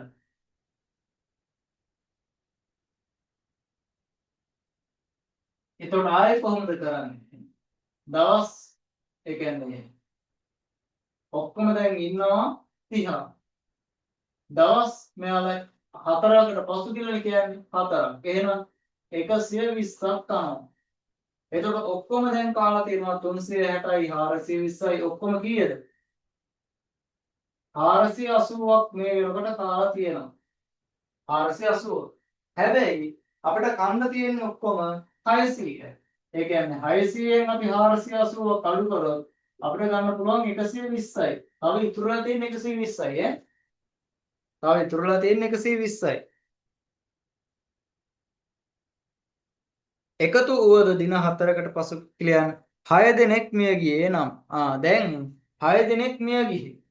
6 දෙනෙක් මිය ගිහින් නම් ඉතිරි දින ආහාර කීයකට ඉතිරි ආහාර දින කීයකට ප්‍රමාණවත් වේද කියන එක තමයි ඔය ප්‍රශ්නේ වරද්දලා දාලා තියෙන්නේ.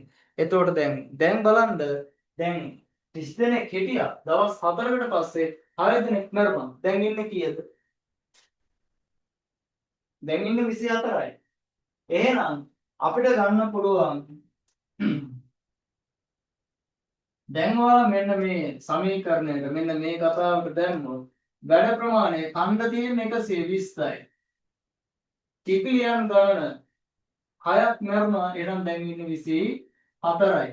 6ක් මරුණා. එහෙනම් දැන් ඉන්නේ 24යි. කොච්චර දින ගන්නට ඕනද කියන්න දන්නේ නැහැ මම. මේ හින්දා දෙන්න x කියලා ගන්නම්. x තනි කරන්න දෙපැත්තම 24න් බෙදන්න.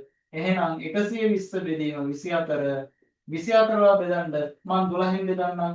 12න් බෙදුවොත් උඩ 12න් බෙදුවොත් 10යි යට 12න් බෙදුවොත් 2යි 10 දෙකෙන් බෙදුවොත් 5යි ඒ කියන්නේ තව දින 5යි තව දින 5යි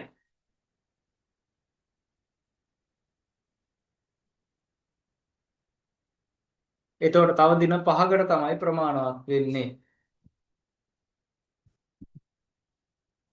එතකොට ළමයි අහන්නේ අන්තිමට මෙන්න මෙහෙම අහනවා අවසානයේදී ගොවිපළේ ගබඩා කර තිබූ ආහාර දින කීයකට ප්‍රමාණවත් වේද දැන් ඔක්කොම දවස් මේ ගානේ අපිට කියනවා ඔක්කොම දවස් 30කට තමයි මේ කතාව තියෙන්නේ දවස් 30කට තමයි මේ ආහාර තියෙන්නේ හැබැයි මෙයාලා දවස් 18ක් කනවා දවස් 18ක් කනකොට තමයි මේ ප්‍රශ්නයක් වෙන්නේ. කියන්නේ තව 10ක් එනවා.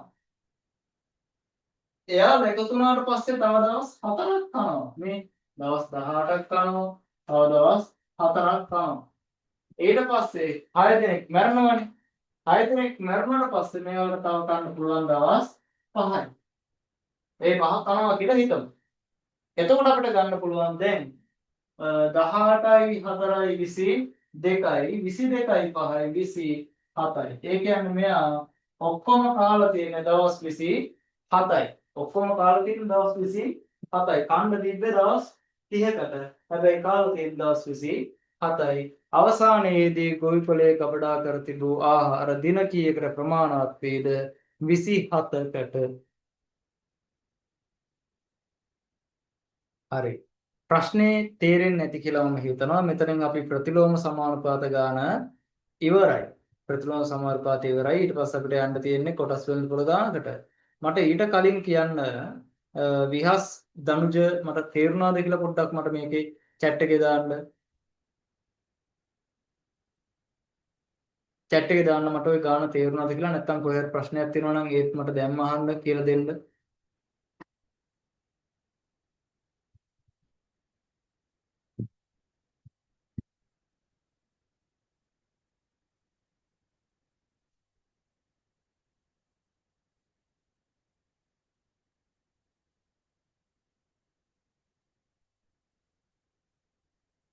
හරි. විහස්ට තේරුණා නේද? හොඳයි. දනුජත් මට මැසේජ් එකක් දාන්න chat එකේ දාන්න තේරුණා නම් එහෙමයි නැත්නම් එහෙමයි ප්‍රශ්නයක් තියෙනවා නම් ඒකත් කියන්න.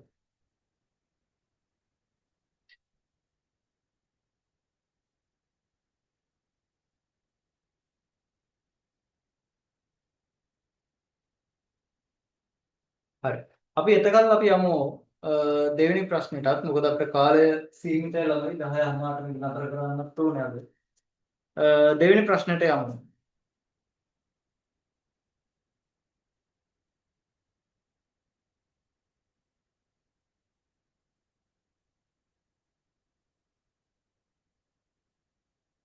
දෙවෙනි ප්‍රශ්නය ඔයාලට මෙන්න මෙහෙම කියනවා. අපි මම පේපරේ වලට පෙන්නන්නම්. සුන්දර කියලා සමාගමක් තියෙනවලු බලන්නකො සමාගම සුන්දරයි. හා. කොටසක මිල රුපියල් 50යිලු. වාර්ෂිකව කොටසකට රුපියල් 2.50ක ලාභාංශයක් ගෙවනවලු. ඒ කියන්නේ සම්පූර්ණ සමාගම ලාභයක් ලබනවා නම් අර එක කොටසකට රුපියල් 2.50ක් දෙනවා කියලායි කියන්නේ. හරි. බලමු ප්‍රශ්න ටික. හරි ලේසි මේ පාඩම. අරුණ කියන කෙනා රුපියල් 60,000ක් ඉහත සමාගමේ කොටස් මිලදී ගන්න යදුවා. මිලදීගත් කොටස් ගණන කීයද? ඉතින් දැන් එක කොටසක් රුපියල් 50යි කියනවනේ. ඉතින් එක කොටසක් 50යි නම් රුපියල් 60,000ට 50ව කීයක් ගන්න පුළුවන්ද?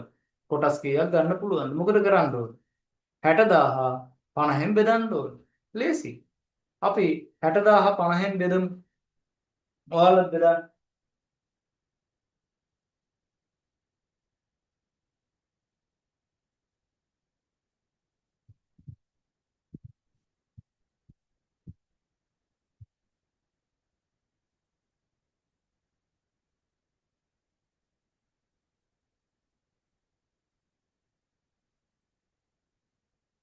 උත්තරේ කීයද ආවේ?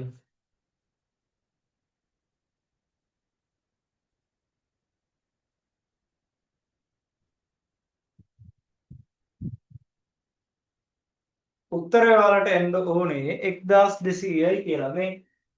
මේ බිඳුවට මේ බිඳුව කැපුණා.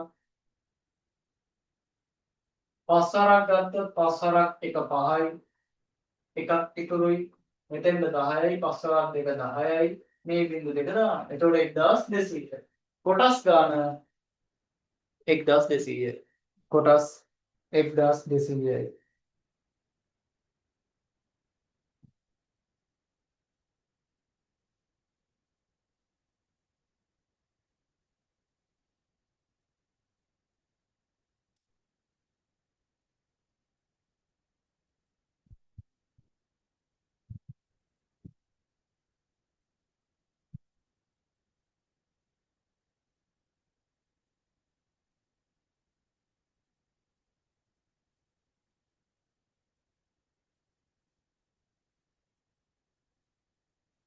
ඊළඟ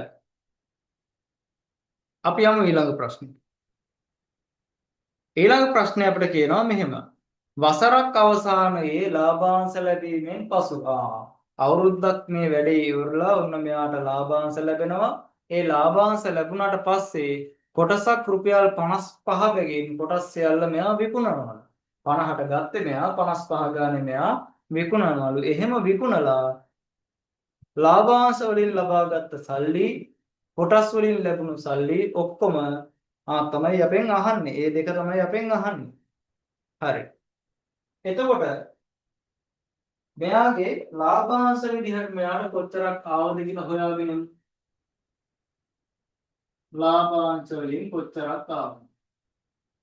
ලාභාංශ වලින් කියලා කිව්වහම මෙයාට තියෙනවා 1200ක් කොටස්. හැබැයි එකකින් දෙකයි සත 50ක් නේද ළමයි? ඔව් 2යි සත 50ක් එකකින් හම්බ වෙනවනේ. ඒ හින්දා සම්පූර්ණ ලාභාංශ මුදල හොයන්න අපි ওই විදිහට ගුණ කරන්න ඕනේ.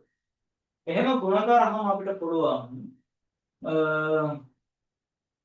මෙතන මම මේක මෙහෙම කරන්නම් මේක එහා පැත්තට යන්න මොකද කරන්නේ 120 ගුණ කිරීම 25 කියලා කරන්න. මම කරේ මෙතන 1200 කියන්නේ 120 වගා 10යි. ඒ 10 මෙයා ගුණ කරද්දී 2.5 25. එහෙම නැත්නම් ඔය සාමාන්‍ය විදිහට ගුණ කරලා ගන්න ප්‍රශ්නයක් නැහැ. හරි. බෝඩ් එක බලමු. ගුණ කරන්න බලන්න. එතකොට අපි මේක ගුණ කරද්දී මම එකපාර ගුණ කරන්නම් 25 වල බිඳුවක් 25යි 25 වරක් දෙක 50යි 5ක් ඉතුරුයි 25 එකක් 25යි 5යි 30යි. එතකොට මෙයාට ලාභාංශ විදියට හම්බ වෙන්නේ රුපියල් 3000. මෙයාට ලාභාංශ විදියට හම්බ වෙන්නේ රුපියල් 3000යි. මෙයා මොකද කරන්නේ? ලාභාංශක අරගෙන මෙයා 55 ගානේ විකුණනවා. විකුණලා කොච්චරක් ලාභයක් ගත්තද කියලා බලන්න මට පුළුවන්. හරිද? විකුණුම් ආදායම කියලා මම ලියන්නම්. ඒක අපිට හොයන්න පුළුවන්. කොටස් 1200යි ඒක ගුණ කරනවා මම 55. එතකොට මෙයා ගුණ කරන්න එයාව ගුණ කරාට පස්සේ බලන්න කීයද එන්නේ කියලා. අපි 1200 ගුණ කරමු 55න්. 1200 ගුණ කරොත් 55න් අපිට එනවා රුපියල් 66000. රුපියල් 66000ක් එනවා. රුපියල්. හැබැයි ප්‍රශ්නයටෙන් අහන්නේ ලාභාංශ වලින් එන මේ මුදල විකුණුම් ආදායමත් දෙකේම එකතුව. ඒ කියන්නේ 3000යි 66000යි ඔක්කොම ටික එකතුව අපිට එනවා රුපියල් 69000. රුපියල් 69000යි.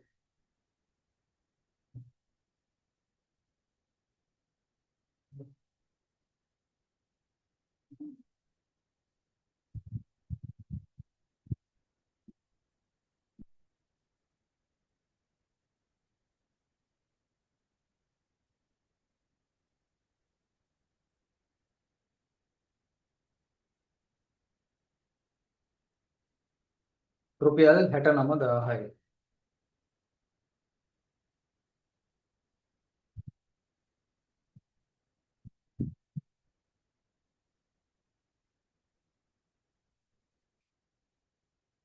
ඊළඟට අපේ මේක තේරුණා නේද ළමයි? විශ්ව විහස් මට පොඩ්ඩක් දාන්න අය තේරුණාද නැද්ද කියලා.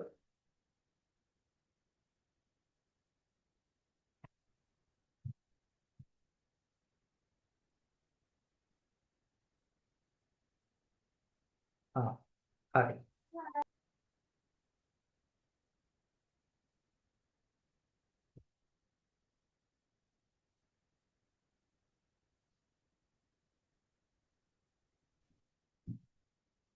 අපි තුන්වෙනි එකට යමු. තුන්වෙනි එකේ මෙන්න මෙහෙම කියනවා. අරුණට ලැබෙන මුළු මුදල ඔහු වසරක කාලයක් සඳහා බැංකුවක තැන්පත් කරනවලු. එම වසර සඳහා ලැබුණු ඔහුට බැංකුවෙන් 3450ක පොලියක් ලැබෙනවලු. එහෙනම් එයා ඒ බැංකුවෙන් කොච්චර පොලි අනුපාතකයක් ගෙවනවද කියලා යහන. අපි පොලි අනුපාතකයක් ගත්තාම මම බෝඩ් එකට එන්නම්. පොලි අනුපාතකයක් ගත්තොත් අපි හිතමු අපි දන්නේ නැහැ අපි ඇත්තම තමයි දැන් මම මේක දැන් මම එක ක්‍රමයකින් මම දැන් හදන්නම්. එහෙම නැත්නම් මේවා හදන්න ගොඩක් ක්‍රම තියෙනවා. ඒක ඔයාලට ගුරුවරු එක එක ක්‍රම වලින් උගන්වලා ඇති. ඒක ප්‍රශ්නයක් නෑ. මොකද ගණන්නේ. ගණන් වල හදලා මේ එක ක්‍රමයක් නෙවෙයි තියෙන්නේ. ක්‍රම ගොඩක් තියෙනවා. ඒතකොට මම මේක හදන විදිය තමයි හරි ක්‍රමයේ කියලා එකක් මේක තමයි කියලා එහෙම නෑ. ඔයාලට කැමති විදිහකට යන්න පුළුවන්. මම මෙතන එක් ක්‍රමයකින් හදන්නේ. ක්‍රම ගොඩකින් හදන්න පුළුවන්.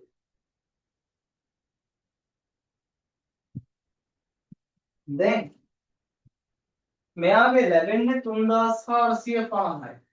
3650යි. අපි ප්‍රතිශතයකින් දැන් අපි හිතමු 100ට 5යි වගේ එකක්.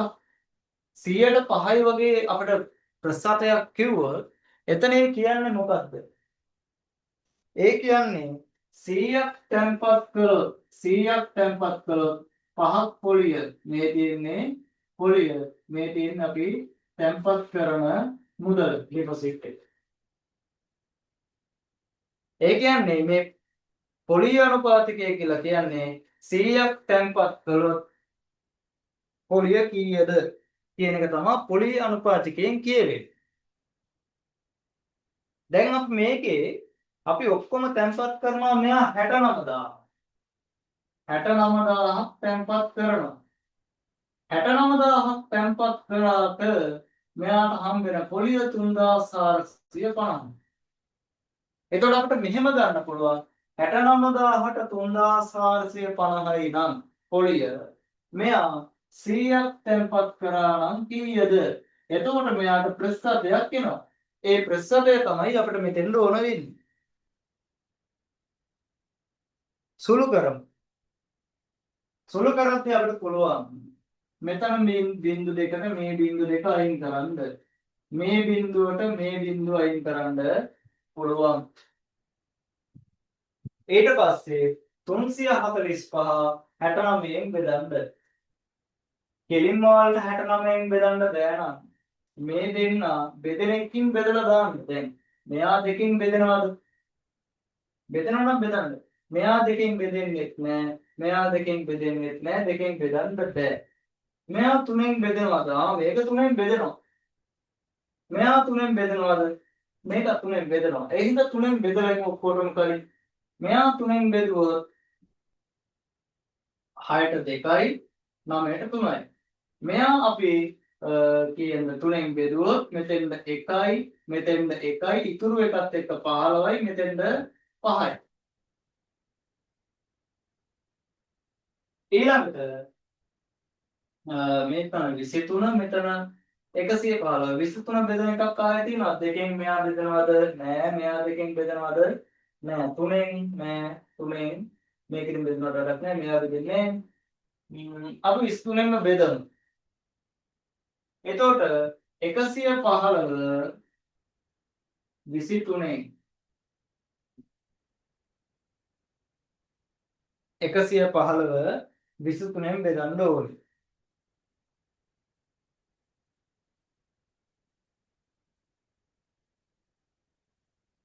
එකට 23 ඒවා නැහැ. 11ට 23 ඒවා නැහැ. 115ට 23 ඒවා මට හිතනවා මෙතන 5 වරක් ගත්තොත් හොඳයි කියලා. මොකද 5 වරක් 3 15 වෙන නිසා 23 ඒවා 5ක් ගත්තොත් 5 වරක් 3 15යි එකක් විතරේ 5 වරක් 2 10යි 1යි 11යි. එහෙනම් 23 ඒවා 5ක් තමයි එන්නේ. එහෙනම් ප්‍රශ්නයට අපිට ගන්න පුළුවන් 100ට 5යි. පොලේ අනුපාතකය 100ට 5යි.